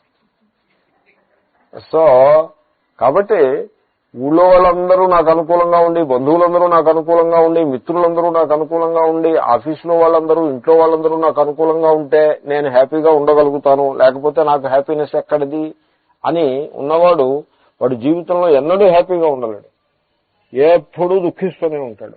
You see that also in the world. కాబట్టి కార్యదృష్టిలో హ్యాపీనెస్ లేనే లేదు అసలు. వాడు వైదికుడైనా పర్లేదు, లౌకికుడైనా అంతే. కారణ దృష్టి. ఈ కారణ దృష్టి అంటే ఏమిటి? మనం మనుషుల్ని చూసి వీడు ఫలానా వీడు ఫలానా అని మీరు ఏ నామరూపాలు పెట్టారో ఆ రెండూ కూడా సత్యము కాదు. ఆ కార్యదృష్టికి అతీతంగా కారణ దృష్టిని మనం నేర్చుకోవాలి. కాబట్టి ఇది నెక్లెస్ అని నెక్లెస్ చూస్తూనే ఈ నెక్లెస్ బంగారమే అంతే కారణ దృష్టి. ఇది నెక్లెస్ చాలా బాగుంది నేను పెట్టేసుకోవాలంటే అది కార్యదృష్టి అన్నమాట. ఈ నెక్లెస్ బంగారమే అని అనగలిగితే మీరు ఆలోచించి చెప్పండి నాకు. నెక్లెస్ చూసి ఈ నెక్లెస్ బంగారమే అని అనగలిగారనుకోండి, ఒక అమ్మగారు ఆ మాట అన్నారనుకోండి, వారు ఆ నెక్లెస్ కొంటారంటారా కొనరంటారా? So what I mean is, ఈ నెక్లెస్ బంగారమే అని కనుక మీరు గుర్తించగలిగితే ఆ నెక్లెస్ పెట్టుకుంటేనే అది శోభనో లేకపోతే అది అవసరమనో ఇటువంటి దృష్టిలు ఏమీ కూడా ఉండవు. ఆ నామరూప దృష్టి ఉన్నంతసేపు రాగద్వేషాలు ఉంటాయి. నామరూప దృష్టికి అతీతంగా కారణ దృష్టిని అలవరుచుకుంటే రాగద్వేషాలు ఉండవు. కాబట్టి ఈ కర్మ జ్ఞానము, ఈ రెండు, కర్మఫలమైన స్వర్గము, జ్ఞానఫలమైన మోక్షము. మీరు వైకుంఠం అంటే వైకుంఠం, కైలాసం అంటే కైలాసము. ఈ సర్వము కూడా బ్రహ్మయే, పరబ్రహ్మయే. ఎందువల్ల? నెక్లెస్ని పట్టుకుని నెక్లెస్ని చూపించి ఈ నెక్లెస్ బంగారమే ఎలా చెప్పగలిగారు?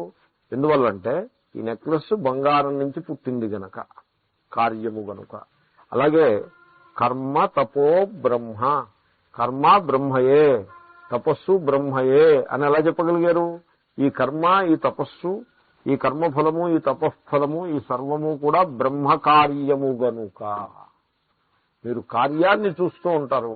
కార్యాన్ని చూస్తూనే కార్యమునకు అతీతంగా సూక్ష్మ బుద్ధి చేత కారణాన్ని దర్శిస్తారు. తచ్చ ఏతద్ బ్రహ్మణః కార్యం. ఈ కర్మ, ఈ తపస్సు కూడా బ్రహ్మ నుండి పుట్టినది, బ్రహ్మ యొక్క కార్యము. తస్మాత్ సర్వం బ్రహ్మ. కార్యము గనుక కార్యమంతా కూడా కారణము కంటే భిన్నముగా లేదు. కాబట్టి ఎప్పుడూ కూడా మీరు కార్యాన్ని చూస్తూనే కారణాన్ని చూడడం అలవాటు చేసుకోవాలి. ఇదో ఫార్ములా. కార్యాన్ని చూస్తూనే కారణాన్ని చూడడం అలవాటు చేసుకోవాలి. కార్యము అంటే ఇప్పుడు చూడండి, విస్తట్లో అన్నం వడ్డించారనుకోండి, ఇదిగో ఇది కూర, ఇది పులుసు, ఇది రైసు, ఇది పచ్చడి అనేది కార్యబుద్ధి. కారణం ఏమిటంటే ఇదంతా ఆహారము, శరీర యాత్రకి అవసరము, ఈశ్వరుని అనుగ్రహం చేత మనకి లభించింది. ఈ కారణ దృష్టి. కారణ దృష్టి లేని వాడిని మీరు భోజనం పెట్టి సంతోషపెట్టడం ఎప్పటికీ కష్టమే. కారణ దృష్టి ఉన్నవాడు మీరు ఏది పెట్టినా సంతోషంగా భుజించేసి ఆశీర్వదించేసి లేచకపోతారు. ఎంత ఫరక్, ఎంత సింపుల్ పాయింట్. కాబట్టి కార్యదృష్టి చాలా హానికారకమైనది. కార్యదృష్టి తప్పదు, ఎందుకంటే ఇంద్రియాలు, మనస్సు కార్యమునే దర్శిస్తాయి. కాబట్టి సూక్ష్మమైన బుద్ధి దృశ్యతే త్వగ్రియయా బుద్ధ్యా సూక్ష్మయా సూక్ష్మదర్శిభిః అని కఠోపనిషత్తు. సో ఈ సూక్ష్మతత్వాన్ని, మూలతత్వాన్ని దర్శించేటువంటి ఆ సూక్ష్మ బుద్ధిని అలవరుచుకుని కారణాన్ని దర్శిస్తూ ఉండటము. మీరు అలా దర్శించగలిగితే ఈ సర్వము ఈశ్వరుడే అని దర్శించరు. సూర్యుడిని చూశారనుకోండి, ఈయన సూర్యుడు, ఈశ్వరుడు వేరే. అలా కాదండి, అది తప్పన్నది. ఈయన సూర్యుడు, ఈయన చంద్రుడు, అది నక్షత్రం, అది గ్రహం, నేను ఇక్కడున్నాను. ఇది కార్యదృష్టి. ఈ సర్వము సూర్యుడు, చంద్రుడు, నక్షత్రములు, గ్రహములు, ఈ సర్వము ఈశ్వరుడే. అది కారణ దృష్టి. సో కార్యదృష్టిలో అతుక్కుపోయిన వాడు నక్షత్రాలకు భయపడతాడు, గ్రహాలకు భయపడతాడు, సూర్యుడికి భయపడతాడు, చంద్రుడికి భయపడతాడు. కారణ దృష్టికి వెళ్ళిన వాడు ఈ భయములకు అతీతంగా ఎదుగుతాడండి. ఈ transcends these divisions and the రాగద్వేష that arise out of all such divisions. కాబట్టి సో తచ్చైతద్ బ్రహ్మణ కార్యం తస్మాత్ సర్వం బ్రహ్మ. సో కార్యదృష్టి నుండి కారణ దృష్టికి మళ్లించి ఈ నామరూపాత్మకమైన జగత్తును దర్శిస్తూనే దానికి అధిష్టానంగా, దానికి కారణంగా లేక అధిష్టానంగా ఉండేటువంటి ఆ పరబ్రహ్మను దర్శించటం, పరబ్రహ్మను భావన చేయటం. దర్శించడం అంటే కంటితో దర్శించడం కుదరదు, దాన్ని సూక్ష్మమైన బుద్ధితోటి దర్శించటము, భావన చేయటము. That solves the problem of సంసార. ఓ మహాత్ముడు నడిచి వెళ్తున్నాడు తీర్థయాత్రకి, అడవిదారం పట. చీకటి పడింది. చీకటి పడితే ఓ దెయ్యం వచ్చి ఎదుర్కొన్నా నిలబడింది. ఉడికే కథ. నిలబడి నిన్ను మింగేస్తా అంది. మొట్టమొదటి పాపం కంగారు పడ్డాడు. దెయ్యాన్ని చూసి మొట్టమొదటి కంగారు పడ్డాడు. కంగారు పడి మళ్ళీ వెంటనే గుర్తు చేసుకున్నాడు. ఏమని? ఈ జగత్తంతా ఈశ్వరుడే, అంటే దెయ్యం కూడా ఈశ్వరుడే. గుర్తు చేసుకుని పోన్లే ఈశ్వరుని అనుగ్రహం అంటే ఎలా ఉంటే అలా అవుతుందని అలా నిలబడ్డాడు. ఈయన మొట్టమొదటి భయాన్ని చూసింది, తర్వాత ఆ భయం పోవడం కూడా చూసింది ఆ దెయ్యం. ఈయన కళ్ళలోకి చూసినప్పుడు దానికి రెండూ తెలిసాయి. తెలిసింది, ఏడు అలా భయపడ్డం మానేశావు, నిన్ను నవిలైపోతున్నాను, నేను దెయ్యాన్ని అంటే. పోన్లే దెయ్యం కూడా ఆత్మతత్వమే. నీ యందున్నటువంటి ఆ శక్తి, నీ ఆ మాట్లాడే విజ్ఞానము, క్రియాశక్తి, జ్ఞానశక్తి నీ యందు నాకు కనబడుతున్నాయి. ఆ రెండూ కూడా ఆ ఈశ్వరుని యొక్క స్వరూపమే అని ఆయన అంటాడు. అదేమిటది? నేనేమో మింగేస్తానంటుంటే ఆ శక్తి ఆ ఈశ్వర స్వరూపం ఎలా అవుతుంది? నేను నిన్ను చూసి నిన్ను నవిలేద్దామనే కోరిక పుట్టింది, అది ఈశ్వర స్వరూపం ఎలా అవుతుంది? ఏం మాట్లాడుతున్నావు నువ్వు అంటుంది దెయ్యం. అంటే ఈయన అంటాడు, చూడు, నీ చేతుల్లోనూ కాళ్లలోనూ శక్తి అంతా కూడా నువ్వు పెట్టుకున్నదేం కాదుగా, ఆ ఈశ్వరుడు నీ ఎందుకు ప్రకటన అవ్వడం చేతే వచ్చింది. సో కోరిక పుట్టింది, తినేయాలనే కోరిక పుట్టింది అంటే నేను ఎదురుకుండగా ఓ మనిషిని తినదగ్గవాడిని నిలిచి ఉన్నాననే జ్ఞానం నీకు కలగాలి. ఆ జ్ఞానం కలిగాక కోరిక పుట్టాలి. జ్ఞానం కలగాలన్నా, కోరిక పుట్టాలన్నా చైతన్యం ఉండాలి. చైతన్యం నుంచే జ్ఞానం కలుగుతుంది, చైతన్యం నుంచే ఇచ్చ పుడుతుంది. కాబట్టి ఆ చైతన్యము అది ఈశ్వరుడే అనేప్పటికీ ఆ దెయ్యం అలాగా అరే అని ఇంకేవో సందేహాలు లేవతీస్తుంది. దానికి ఈయన సమాధానం చెప్తాడు. చెప్తే ఆ దెయ్యం ఇతని కాళ్ళకి నమస్కారం చేసి, తక్కువని నా దెయ్యం జన్మ అయిపోయింది ఇక్కడతోటి, నాకు ఆత్మవిచారం చేత ఈ దుష్ట జన్మ అయిపోయింది, నేను మళ్ళీ స్వర్గానికి వెళ్ళిపోతున్నాను ఆత్మశ్రవణం చేసిన పుణ్యం చేత, నువ్వే నాకు గురువు, నీకు నేను సమస్త ఆశీర్వచనాలు, నా శక్తి అంతా నీకు ఇస్తున్నాను, నీకు సుఖము కలుగుగాక అని దండం పెట్టేసి వెళ్ళిపోతుంది. చూడండి, కార్యదృష్టిలో ఉన్నాడనుకోండి, గుండెకి చచ్చిపోయింది వాడు దెయ్యాన్ని చూసి. అయితే బతికుంటే భూత వైద్యుడి దగ్గరికి పరిగెత్తాల్సి వచ్చింది. అదే కారణ దృష్టిలో ఉన్నట్లయితే దెయ్యం ఏమిటి, మరోటేటి, ఎవ్రీథింగ్ ఈజ్ ఓకే, అంతా ఈశ్వరుడే. సో సర్వం బ్రహ్మ. ఎటువంటి బ్రహ్మ? పరామృతం అందాం. పరామృతం, పరం అమృతం. అహమేవేతి యో వేద నిహితం స్థితం గుహాయాం హృది సర్వప్రాణినాం. సో బ్రహ్మ పరామృతం. ఈ బ్రహ్మ సర్వజగత్తుకు అధిష్టానమైన ఈ బ్రహ్మ ఉన్నదే, ఇది పరామృతం. పరం అమృతం సమాసం, కర్మధారయ సమాసం. అది పరము, అది అమృతము. పరము అంటే నామరూపములకు అతీతమైనది, అధిష్టానము, అది పరము అంటే. ఇప్పుడు బంగారము పరము, నెక్లెస్ నామరూపాలు అపరము. సో మీరు నామరూపాలు దాటి మూలతత్వం దగ్గరికి వెళ్తే ఆ దాటడం పేరే, ఆ అతీతంగా వెళ్ళటం పేరే పరము అని అర్థం. ట్రాన్సెండ్. మూలతత్వానికి వెళ్ళారంటే నామరూపాలకు అతీతంగా వెళ్ళారు కదా, అంచేత నా మూలతత్వానికి పరం అని అంటూ ఉంటారు. సో ఫ్యాన్ తిరుగుతోంది అన్నారు నామరూపాలు. ఎలక్ట్రిసిటీయే ఇలా మెకానికల్ ఎనర్జీగా వస్తోంది అంటే ఎలక్ట్రిసిటీ అంటే దట్ ఈస్ పరం. మూలతత్వం దగ్గరికి వెళ్ళిపోతే పరం. కాబట్టి బ్రహ్మ పరం. ఇంకా అమృతం. చూడండి, ప్రతి పదాన్ని కూడా చక్కగా వివరించడానికి అవకాశం ఉంది. మీకు తెలిసినా కూడా వ్యాఖ్యానం చేయొచ్చు. మళ్ళీ మళ్ళీ వ్యాఖ్యానం చేస్తే మనస్సుకి బాగా దృఢంగా వస్తుంది. అమృతం. చూడండి, ఎక్కడ మృతం ఉన్నదో అక్కడే అమృతం ఉంటుంది. అంచేతనే సముద్ర మథనం చేసినప్పుడు విషం పుడుతుంది, అమృతం పుడుతుంది. అక్కడి నుంచే పుడుతుంది. రెండు వేరువేరు స్థానాల నుంచి రావు, ఒకే చోట నుంచి వస్తాయి. విషమే అమృతం అవుతుంది. ఎలాగా? నామరూపాలుగా ఉంటే విషం, నామరూపాలకు అతీతమైన మూలతత్వం దగ్గరికి వెళ్తే అమృతం. విషం అంటే మృతం అని అర్థం. ఎందుకంటే నామరూపములు నశించి తీరుతాయి. ఎంత గొప్ప నామరూపాలైనా నశించి తీరుతాయి. ఇప్పుడు రిక్షా పుల్లర్ ఉన్నాడు, నామరూపాలు. ప్రెసిడెంట్ ఉన్నాడు, నామరూపాలు. కానీ ఈ నామరూపాల కంటే ఆ నామరూపాలు గొప్పవి అని మనం అనుకోవచ్చు. ఏం గొప్పవైనా అన్నీ శ్మశానంలోకి వెళ్ళిపోయేవే. సో శ్మశానంలో ఇంకా గొప్పే ఉంది? ఏ గొప్ప లేదు. దాంట్లో కూడా మన వాళ్ళు గొప్ప తక్కువ పెడతారు. శ్మశానంలో కూడా గొప్ప, అమెరికాలో శ్మశానాలు ఉంటాయి. ఆ శ్మశానాల్లో వాల్ట్ చాలా ఖరీదు. మామూలుగా రాయి పెట్టేస్తే చాలా చవక. దాంట్లో మళ్ళీ ఇంకా బూడిద అయిన తర్వాత ఇంకే ఖరీదేమిటి, చవకేమిటి. జెరూసలంలో ఒక 6 feet స్ట్రిప్ ఇస్తారు మీకు. మీరు $50,000 కట్టాలి. $50,000 కడితే 6 feet స్ట్రిప్ ఇస్తారు. ఆ స్ట్రిప్ లో మనిషిని, దేహాన్ని పడుకోబెట్టి, అదే కప్పివేసి ఖననం చేసి ఒక ట్యాబ్లెట్ ఒకటి నిలబెట్టుకోవచ్చు అక్కడ. $50,000. Not Israel money. They won't accept Israel money, they accepts only dollars. Like our people also do that kind of a thing. Rupees accept చేయరు, డాలర్స్ యాక్సెప్ట్ చేస్తారు ఫారినర్స్ దగ్గర, వాళ్ళ దగ్గర. Something like that. Anyway, so అక్కడ కూడా నామరూపాలు అనమాట. ఇంకా నామరూప బుద్ధి ఇంకా దాటి పనే లేదు. నామరూపములు నశించి తీరును. ఆ నామరూపాలకే అధిష్టానం, అక్కడే ఉంటుంది అధిష్టానం. అది నశించదు. నెక్లెస్ నశించి తీరుతుందండి, బంగారము ఎన్నటికీ నశించదు.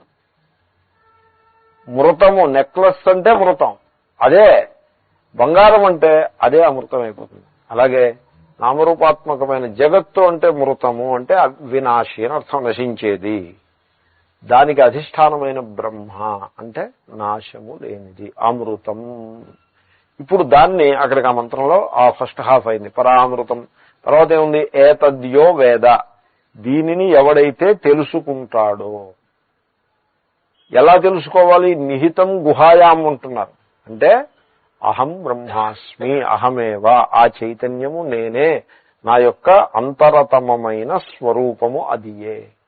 ఇది ఎలాగంటే, నెక్లెస్ యొక్క ఇన్నర్ మోస్ట్ రియాలిటీ ఏమిటి అంటే బంగారం అని చెప్పినట్టుగా, నేను మనిషిని ఈ దేహానికి దేహధర్మాలే నా ధర్మాలు అనుకుంటూ దేహాధ్యాసతోటి దేహము ఏదో అదంతా నేనే అని దేహం యొక్క లక్షణాలన్నీ నా మీద ఆరోపించుకుని నేను ఒక పరిచ్ఛిన్న వ్యక్తిగా నిలబడి ఉన్నాను.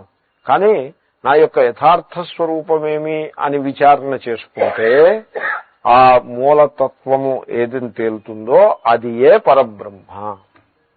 కాబట్టి వాటామై అనే క్వశ్చన్ కి సరైన ఆన్సర్ ఏమిటంటే అహం బ్రహ్మాస్మి. కాబట్టి ఈ పురుషుణ్ణి, ఈ బ్రహ్మను ఎలా తెలుసుకోవాలి? అహమే వేతి యో వేద, ఈ బ్రహ్మ నా స్వరూపమే అని తెలుసుకోవాలి. నేనని ఏదనుకుంటున్నామో ఈ నేను యొక్క మూలతత్వము ఆ పరబ్రహ్మ ఏం తెలుసుకోవాలి. అలా తెలుసుకోవాలి. చాలా ఇంపార్టెంట్, చాలా ట్రిక్కీ పాయింట్ అది. ఎందుకంటే ఈ జగత్తంతా ఉంది, ఈ జగత్తుకి మూలంలో బ్రహ్మ ఉన్నది అని తెలుసుకుంటే సరిపడదు. ఎందుకంటే ఆ బ్రహ్మ పరోక్షం అయిపోతుంది కదండి, పరోక్షంగానే ఉంది కదా. ఈ జగత్తు ఉంది, జగత్ కారణం బ్రహ్మ. ఏం తెలిసింది మీకు? పరోక్షంగానే తెలిసింది కదా. జగత్కారణమైన బ్రహ్మయే ఆత్మ. ఇప్పుడు అపరోక్షం అవుతుంది, ప్రత్యక్షం కాదు, అది అపరోక్షం అవుతుంది, సాక్షాత్ అపరోక్షం అవుతుంది. ఆ జ్ఞానము వలననే మోక్షం. ఇప్పుడు దేవుడు ఉన్నాడు, స్వర్గంలో ఉన్నాడు, స్వర్గం చాలా గొప్పగా ఉంటుంది, అక్కడ విశాలే స్వర్గే శ్రీకృష్ణుడు స్వర్గలోకం విశాలం, చాలా విశాలంగా ఉంటుంది. అంటే రోడ్లన్నీ కూడా టూ లేన్స్, తర్వాత పెద్ద పెద్ద ఉద్యానవనాలు, విశాలమైన ఇళ్ల చుట్టూనేమో చక్కటి లాన్స్, విశాలమైన. మరి విశాలం అంటే ఇంకేమిటండి మరి? స్వర్గలోకం విశాలం. ఈ విశాలం అనేది మన సిటీస్ లో నివసించే వాళ్ళకి that is very important concept. అది ఎలాగంటే సౌదీ అరేబియాకో ఎక్కడికో వెళ్ళారనుకోండి, అక్కడికి స్వర్గము అంటే పచ్చగా ఉంటుంది స్వర్గం. ఎందుకంటే కువైట్ మొత్తానికి ఒకే ఒక చెట్టు ఉందిట, ఒక చెట్టు. కువైట్ లో ఉన్నవాళ్ళు పిక్నిక్ కి వెళ్ళదు. అంటే కువైట్ నగరంలో ఈ మధ్యనే ఓ చెట్లు వేశారు. పిక్నిక్ వెళ్ళాలంటే నగరంలో పిక్నిక్ కి వెళ్ళరు కదా, కువైట్ బయటికి పిక్నిక్ కి వెళ్ళాలి కదా. కువైట్ బయటికి పిక్నిక్ కి వెళ్ళాలంటే కువైట్ నుంచి ఇరాక్ బోర్డర్ కి వెళ్తూ ఉంటే దెర్ ఈజ్ వన్ ట్రీ, అక్కడికి పిక్నిక్ కి వెళ్తారు. రియల్లీ. సో ఆ విధంగా కాబట్టి నో సర్ప్రైజ్. వాళ్ళ దృష్టిలో స్వర్గం అంటే చెట్లు ఉంటాయి స్వర్గంలో, పచ్చగా ఉంటుంది వాళ్ళ దృష్టిలో. మన దృష్టిలో స్వర్గం అంటే ఎలా ఉంటుంది? విశాలంగా ఉంటుంది. ఈ అద్దె కోపంలో చెరులో సందు ఉంటే ఆ సందులో వాడు ఇలా ఏదో ప్లేట్ వేసి దాని మీద రూమ్ పెట్టి అక్కడ షాప్ ఒకటి ఓపెన్ చేస్తాడు. కాబట్టి విశాలంగా ఉంటుంది స్వర్గం. ఇప్పుడు ఈ జ్ఞానం మీకు, స్వర్గాన్ని గురించి జ్ఞానం మీకు కలిగింది. ఈ జ్ఞానం వల్ల మీకేమిటి లాభం? ఏమన్నా అసలు నయా పైసంత ఉపకారం ఉందా ఈ జ్ఞానం వల్ల? మీకేమన్నా ఇప్పుడు ఈ జ్ఞానం వల్ల are you richer by anything? ఇప్పుడు నేను ఇచ్చిన జ్ఞానం వల్ల are you richer? No. Suppose I say ఆ స్వర్గము నీ హృదయములోనే ఉన్నది, హెవెన్ విత్ ఇన్. బైబిల్ అంటున్నమాట. My God, that is something. I tell you, that is something special. Something special అది. ఎందుకంటే స్వర్గం, ఇప్పుడు ఆ స్వర్గం ఇంకా పరోక్షం కాదు, అది అపరోక్షం అయిపోతుంది. అప్పుడు మీకు ఆ స్వర్గము it will be useful to you. అలాగే బ్రహ్మ జగత్కారణం అని తెలిస్తే చాలు. వేదాంతంలో కొంతమంది వేదాంతంలో ఇలాంటి కిటుకులు చాలా ఉంటాయి. మరి అందు గురించే దాంట్లో ఉండే డిఫికల్టీ. అంచేతనే శ్రవణం చేయాలంటూ ఉంటారు. సో బ్రహ్మ జగత్కారణం అని తెలిస్తే ఏం లాభం లేదు, పరోక్ష జ్ఞానం అని అంటారు దాన్ని. ఆ పరోక్ష జ్ఞానం వల్ల నీకు నయా పైసంత ఉపకారం లేదు. ఆ జగత్కారణమైన బ్రహ్మయే ఆత్మరూపముగానున్నది. దేర్ యు హ్యావ్ మోక్ష. సో ఏతద్యో వేద నిహితం గుహాయాం అహమేవేతి యో వేద. ఆ పరబ్రహ్మ నా స్వరూపము ఆ పరబ్రహ్మయే అని ఎవడు తెలుసుకుంటాడో. ఎక్కడ తెలుసుకోవాలి అంటే గుహాయాం హృది స్థితం, గుహలో ఉన్నది. గుహ అంటే ఎక్కడో హిమాలయాల్లోనో ఎక్కడో గుహ కాదండి. ఈ గుహ హృదయ గుహ, ఆంతరమైన గుహ, రహస్యస్థానము అని పేరు. గుహ అంటే రహస్యస్థానము. సో ఏమిటా రహస్యస్థానము? హృదయము. సో ఈ హృదయంలో, ఈ ఒక్క హృదయంలో మాత్రమే కాదు, సర్వప్రాణినాం హృది, అన్ని ప్రాణుల హృదయంలో కూడా, నా హృదయంలో ఏ పరబ్రహ్మ ఉన్నదో ఇతర ప్రాణుల అందరి హృదయాల్లో కూడా అదే పరబ్రహ్మం ఉన్నది. సో అంటే ఏమిటైపోయిందనమాట, ఇక్కడ హీర్ ఈజ్ ఎ పర్సన్, ఒక పెద్ద హిస్టరీ ఈ పర్సన్కి, హిస్టారిక్ సెల్ఫ్. ఈ పర్సన్లో అనేక రాగద్వేషాలు, తెల్లారులేస్తే ఏవో వ్యవహారాలు, ఇవన్నీ. సో ఇవన్నీ కూడా all this is the play of consciousness. అంతే కదండి, ఇదంతా ప్లే ఆఫ్ కాన్షియస్నెస్. ఆ కాన్షియస్నెస్ గిరగిర తిరిగి తిరిగి తిరిగి తిరిగి ఓ జీవితం అంతా నడిచిపో. జీవితం అంటే it is the moment of consciousness alone. అదే జీవితం. ఇప్పుడు ఇంకొక వ్యక్తి ఉన్నాడు, వాడో జీవితం. What is that? It is also play of consciousness. మన మిత్రుడు ఉన్నాడు, మనకు కావలసిన వాడు. What is he? He is nothing but play of consciousness. మనకి శత్రువు ఉంటాడు, శత్రువు అంటే మనకి వ్యతిరేక ఒకడు ఉంటాడు. వాడు కూడా ప్లే ఆఫ్ కాన్షియస్నెస్. కాబట్టి చుట్టూ ఉన్నది మనుష్యులు ఎవళ్ళు లేరు. మనుష్యులు అంటే నామరూపాలు, మనుష్యులు ఎవళ్ళు లేరు. ఉన్నదంతా కూడా ఆ చైతన్యం యొక్క లీల మాత్రమే గలదు. మనిషి ఉన్నాడంటే అర్థం ఏంటండి, చూస్తున్నాడు, నడుస్తున్నాడు, తింటున్నాడు, కూర్చుంటున్నాడు. అదే కదండి మనిషి అంటే. తింటున్నాడంటే ఆ చైతన్యం యొక్క లీల, మాట్లాడుతున్నాడంటే చైతన్యం యొక్క లీల, ఆలోచిస్తున్నాడంటే చైతన్యం యొక్క లీల అంతా. ఎందుకంటే చైతన్యం నుంచే సర్వశక్తులు ఉద్భవిస్తాయి. కాబట్టి నన్ను తింటున్నాడంటే అది కూడా చైతన్యం యొక్క లీలయే. అంచేతనే మానవమానయోస్తుల్య, మహాత్ములు అలా ఉండగలుగుతారు. అలాగా నిందిస్తున్న సమయంలో కూడా మొహం మీద నిందిస్తున్నా చిరునవ్వు ఒకటి నవ్వి, ఓహో ఈ చైతన్యం యొక్క లీల ఇలా ఉందే ఇవాళ పొద్దున్న అని అనుకుని ఓ ఆశీర్వచనం చేసి ముందుకు వెళ్ళడమే. That is the truth. సర్వప్రాణినాం గుహాయాం స్థితం. అలాగా దర్శించాలి. అలా దర్శిస్తే ఏమవుతుంది? స ఏవం విజ్ఞానాత్ అవిద్యాగ్రంథిం గ్రంథిమివ దృఢీభూతాం అవిద్యావాసనాం వికిరతి విక్షిపతి నాశయతి. అది. సో సహా ఏవం విజ్ఞానాత్. ఇలా తెలుసుకుంటే ఏమవుతుంది? ఇలా తెలుసుకుంటే ఇప్పుడు చూడండి, శని ఉన్నాడు, మిమ్మల్ని 7 ఏళ్లు కష్టపెడతాడు అని చెప్పారు వాళ్ళు. పాపం బెంగ పెట్టుకున్నాడు ఆ వ్యక్తి. నేనన్నాను శని మీ ఆత్మరూపంగానే ఉన్నాడండి అన్నా. అంటే ఏమంటే ఆత్మలోనే శని కూడా? అవును, ఆత్మ ఏందే శని. సో ఆ విధంగా ఎప్పుడైతే నేను ఆ మాట అన్నానో ఆ వ్యక్తిని భుజం మించి బరువు దించేసినట్టు అయిపోయిందంతే. శని ఉందండి, ఆత్మరూపంగా. శని అంటే ఈశ్వరుడే శని రూపంగా ఉన్నాడండి. తర్వాత ఇంకొక మాట చెప్పమంటారా? ఈశ్వరుడికి వీడు నాకు ప్రియమైన వాడని, వీడు నాకు ద్వేషింపదగిన వాడని ఈ విభాగం ఏమి ఉండదు. మే ద్వేష్యోస్తి మే ప్రియ అన్నాడు శ్రీకృష్ణ. వీడు నావాడు, వీడు పరాయివాడు అనే తేడా ఈశ్వరుడికి ఉండదు. మీరు ఇలా అనకూడదు. మరి అలాగైతే ఎలాగండి? ఈశ్వరుడు మన కొంచెం నావాడు అనుకోకపోతే, అలా రికమెండేషన్ ఉండకపోతే అలాగా మరి అదే దానికి మీరు సిద్ధపడాల్సి ఉంటుంది. ఈశ్వరుడు ఎందుకంటే నావాడని అనుకుంటే రేపు పొద్దున్న కొద్ది రోజులు పోయిన తర్వాత వీడు నావాడని అనుకోకుండా పోవాల్సి వస్తుంది కదా. కాబట్టి ఈశ్వరుడికి ద్వేష్యుడు ప్రియుడు అనే విభాగము లేదు. ఏమంటే నేను నా చెయ్యిని, కుడి చెయ్యిని ఎడమ చెయ్యి కంటే ఎక్కువ ప్రేమిస్తాను అని ఎవడైనా అనుకుంటాడండి?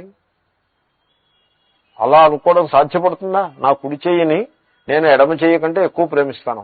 నేను గమనించాను, మీరు గమనించారో లేదో, ఏదైనా దెబ్బ తగిలిందనుకోండి, ఎక్కడ దెబ్బ తగిలినా మనిషి కంప్లైంట్ చేస్తాడు. చేతికి దెబ్బ తగిలిందనుకోండి, ఏమిటండి చేతికి దెబ్బ తగిలితే ఏ పని చేయాలన్నా కుదరదండి, చాలా సమస్య ఉంది అంటాడు. అదే దెబ్బ ముక్కుకు తగిలిందనుకోండి, ఇప్పుడు కంప్లైంట్ చేయకూడదు. ముక్కుకు తగిలితే కంప్లైంట్ చేయడం ఎందుకు? నీ పనులు ఏమీ ఆగలేదంటే చూడండి, ఎక్కడ దెబ్బ తగిలినా మనం ఓర్చుకోవచ్చు, కానీ ఈ ముక్కుకి దెబ్బ తగిలితే మాత్రం చాలా కష్టం అండి. అంటే పోనీ నీకు ఏ ఆటంకం లేకుండా చిటికిన వేలుకి తగిలిందనుకోండి, కాలి చిటికిన వేలుకి దెబ్బ తగిలిందనుకోండి, అప్పుడు కూడా అదే లెవెల్లో కంప్లైంట్ చేస్తాడు. ఎక్కడ దెబ్బ తగిలినా అదే లెవెల్లో కంప్లైంట్ చేస్తాడు. ఎందుకో తెలుసునండి, దేహంలో ప్రతి భాగమునందు నేను అనే భావన ఉంటుంది. దీంట్లో ఒకదాని మీద తక్కువ ప్రేమ, ఇంకో దాని మీద ఎక్కువ ప్రేమ అనేది ఉండదు. అలాగే ఈశ్వరుడు సకల ప్రాణుల హృదయంలో సమాన రూపంగా ప్రకాశిస్తున్నాడు. మనకుండేటువంటి రాగద్వేషాలను బట్టి విభాగాలు మనం చేసుకుంటున్నాం తప్పిస్తే ఈశ్వరుడు మీరు చెడ్డవాడని ఎవడినన్నాడో ఆ చెడ్డవాడిలో కూడా సమానంగా ప్రకాశిస్తుంది. కాబట్టి ఆ లెవెల్ దాకా మీరు ఎదగగలగాలి. కాబట్టి మనం ఎదగడానికి టైం పడుతుంది తప్పిస్తే వస్తు స్థితిలో మార్పు ఏమీ లేదు. సకల ప్రాణుల యొక్క హృదయంలో ఒక ఏకరూపంగా, ఒకే రూపంగా పరమేశ్వరుడు ఉన్నాడు. ఈ విజ్ఞానం వల్ల ఏవం విజ్ఞానాత్, ఈ సత్యాన్ని తెలుసుకుంటే హృదయంలో ఉన్నటువంటి ఆ ముడి అవిద్యాగ్రంథిం నాశయతి, హృదయంలో ఉండే ముడిని వీడు తొలగించేసుకుంటాడు. ఈ ముడి అనే మాట ఎందుకు వచ్చిందంటే గ్రంథిమివ దృఢీభూతాం అవిద్యా వాసనాం. ఈ వాసనలు ఉంటాయి, అవిద్యా అజ్ఞాన వాసనలు ఉంటాయి. ఎవరి మీద కోపం ఉంటుంది, ఆ కోపం వీడు అలాగే ఉంటుంది, 10 ఏళ్ళైనా అలాగే ఉంటుంది ఆ కోపం. అది వాసన అంటే, వదలదు అది. ఇంత వేదాంతం విన్నా ఆ కోపం అలాగే ఉంటుంది, ఆ ద్వేషం అలాగే ఉంటుంది. ఒకళ్ళ మీద ఏదో ఒక ఏహ్య భావం, లేకపోతే వీడు తక్కువవాడు, వీడు అయోగ్యుడు, వీడు పాపాత్ముడను ఏదో ఒక భావం మనస్సులో ఉంటుంది. అది మాత్రం పోదు, అది అలాగే ఉంటుంది.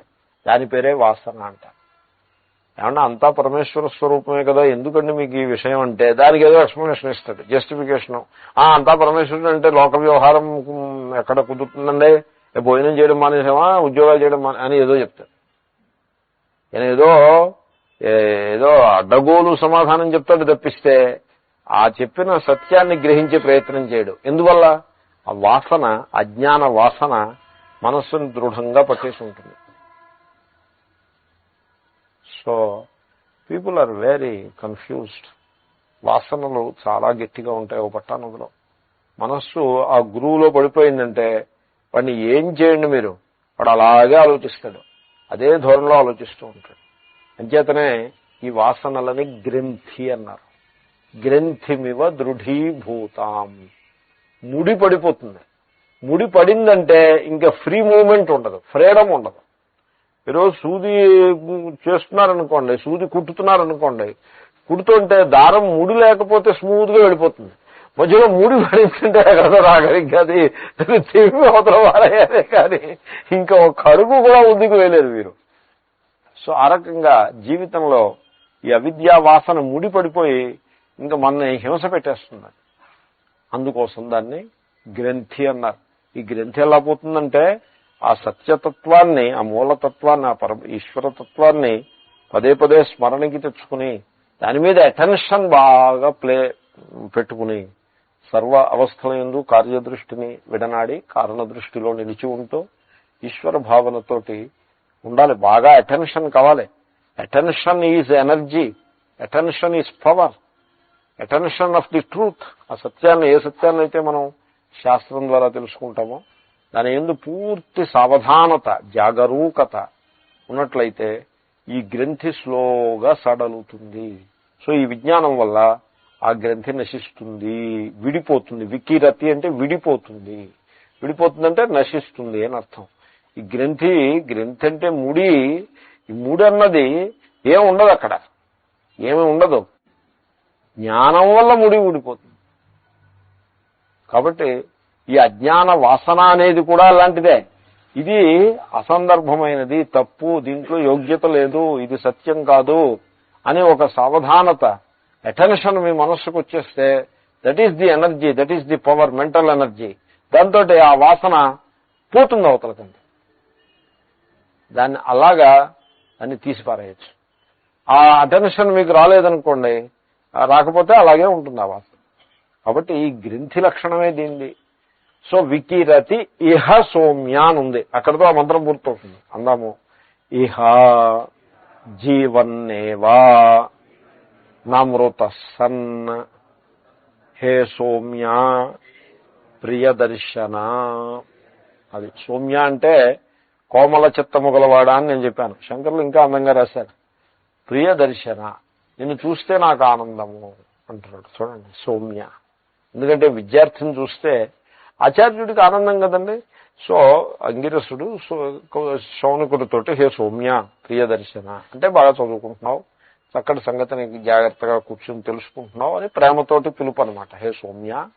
ఈ జ్ఞానాన్ని ఎవడైతే పొందుతాడో వాడు అవిద్యావాసన, అజ్ఞాన వాసన అనే గ్రంథిని, ముడిని అలాగా అలవోకగా తీసవతల పారేస్తాడు. ఎప్పుడు? ఇప్పుడే. ఇహ ఇహ అంటే అస్మిన్ దేశే అస్మిన్ కాలే అని. అస్మిన్ అని అర్థం ఇహ అంటే అస్మిన్. సో ఇదం శబ్దానికి సప్తమ ఏకవచనానికి అవ్యయం అది. ఆ అర్థంలో అస్మిన్ అనే అర్థంలో ఇహ అని ఉంటుంది. అస్మిన్ అంటే అస్మిన్ దేశే, ఈ దేశమునందు అంటే ఇప్పుడే. మీరు స్థానచలనమే అక్కర్లేదు. దీనికోసం మీరు హిమాలయాలకు వెళ్ళక్కర్లేదు అజ్ఞాన గ్రంథి తొలగిపోవటానికి. ఎక్కడ కూర్చుని అజ్ఞాన గ్రంథి తొలగిపోతుంది అంతే. ఇక్కడ అవిద్యావాసనని పోగొట్టాలి అంటే మీరు స్థానచలనం అక్కర్లేదు. మరణించిన తర్వాత ఎక్కడో స్వర్గంలోనూ అలాంటి భ్రమ కూడా అనవసరం. నమృతస్సన్, మరణించిన తర్వాత అజ్ఞానం పోయి మోక్షం వస్తుందని కాదు. ఇప్పుడు ఇక్కడ అంటే జీవన్ముక్తి. ఆ ఇహ అనే శబ్దం చేత జీవన్ముక్తిని బోధించటమైనది. హే సౌమ్య ప్రియదర్శన. ఇత్యథర్వవేదీయ ముండకోపనిషద్భాష్యే ద్వితీయముండకే ప్రథమ ఖండ ఆవిస్సన్నిహితం గుహాచరన్నామ. చాలా గొప్ప మంత్రం. ఆవిస్సన్నిహితం అన్నది చాలా మంచి మంత్రం. రేపు ఆ మంత్రాన్ని చెప్తాం. ఓం పూర్ణమదః పూర్ణమిదం పూర్ణాత్ పూర్ణముదచ్యతే పూర్ణస్య పూర్ణమాదాయ పూర్ణమేవావశిష్యతే. ఓం శాంతి శాంతి శాంతి.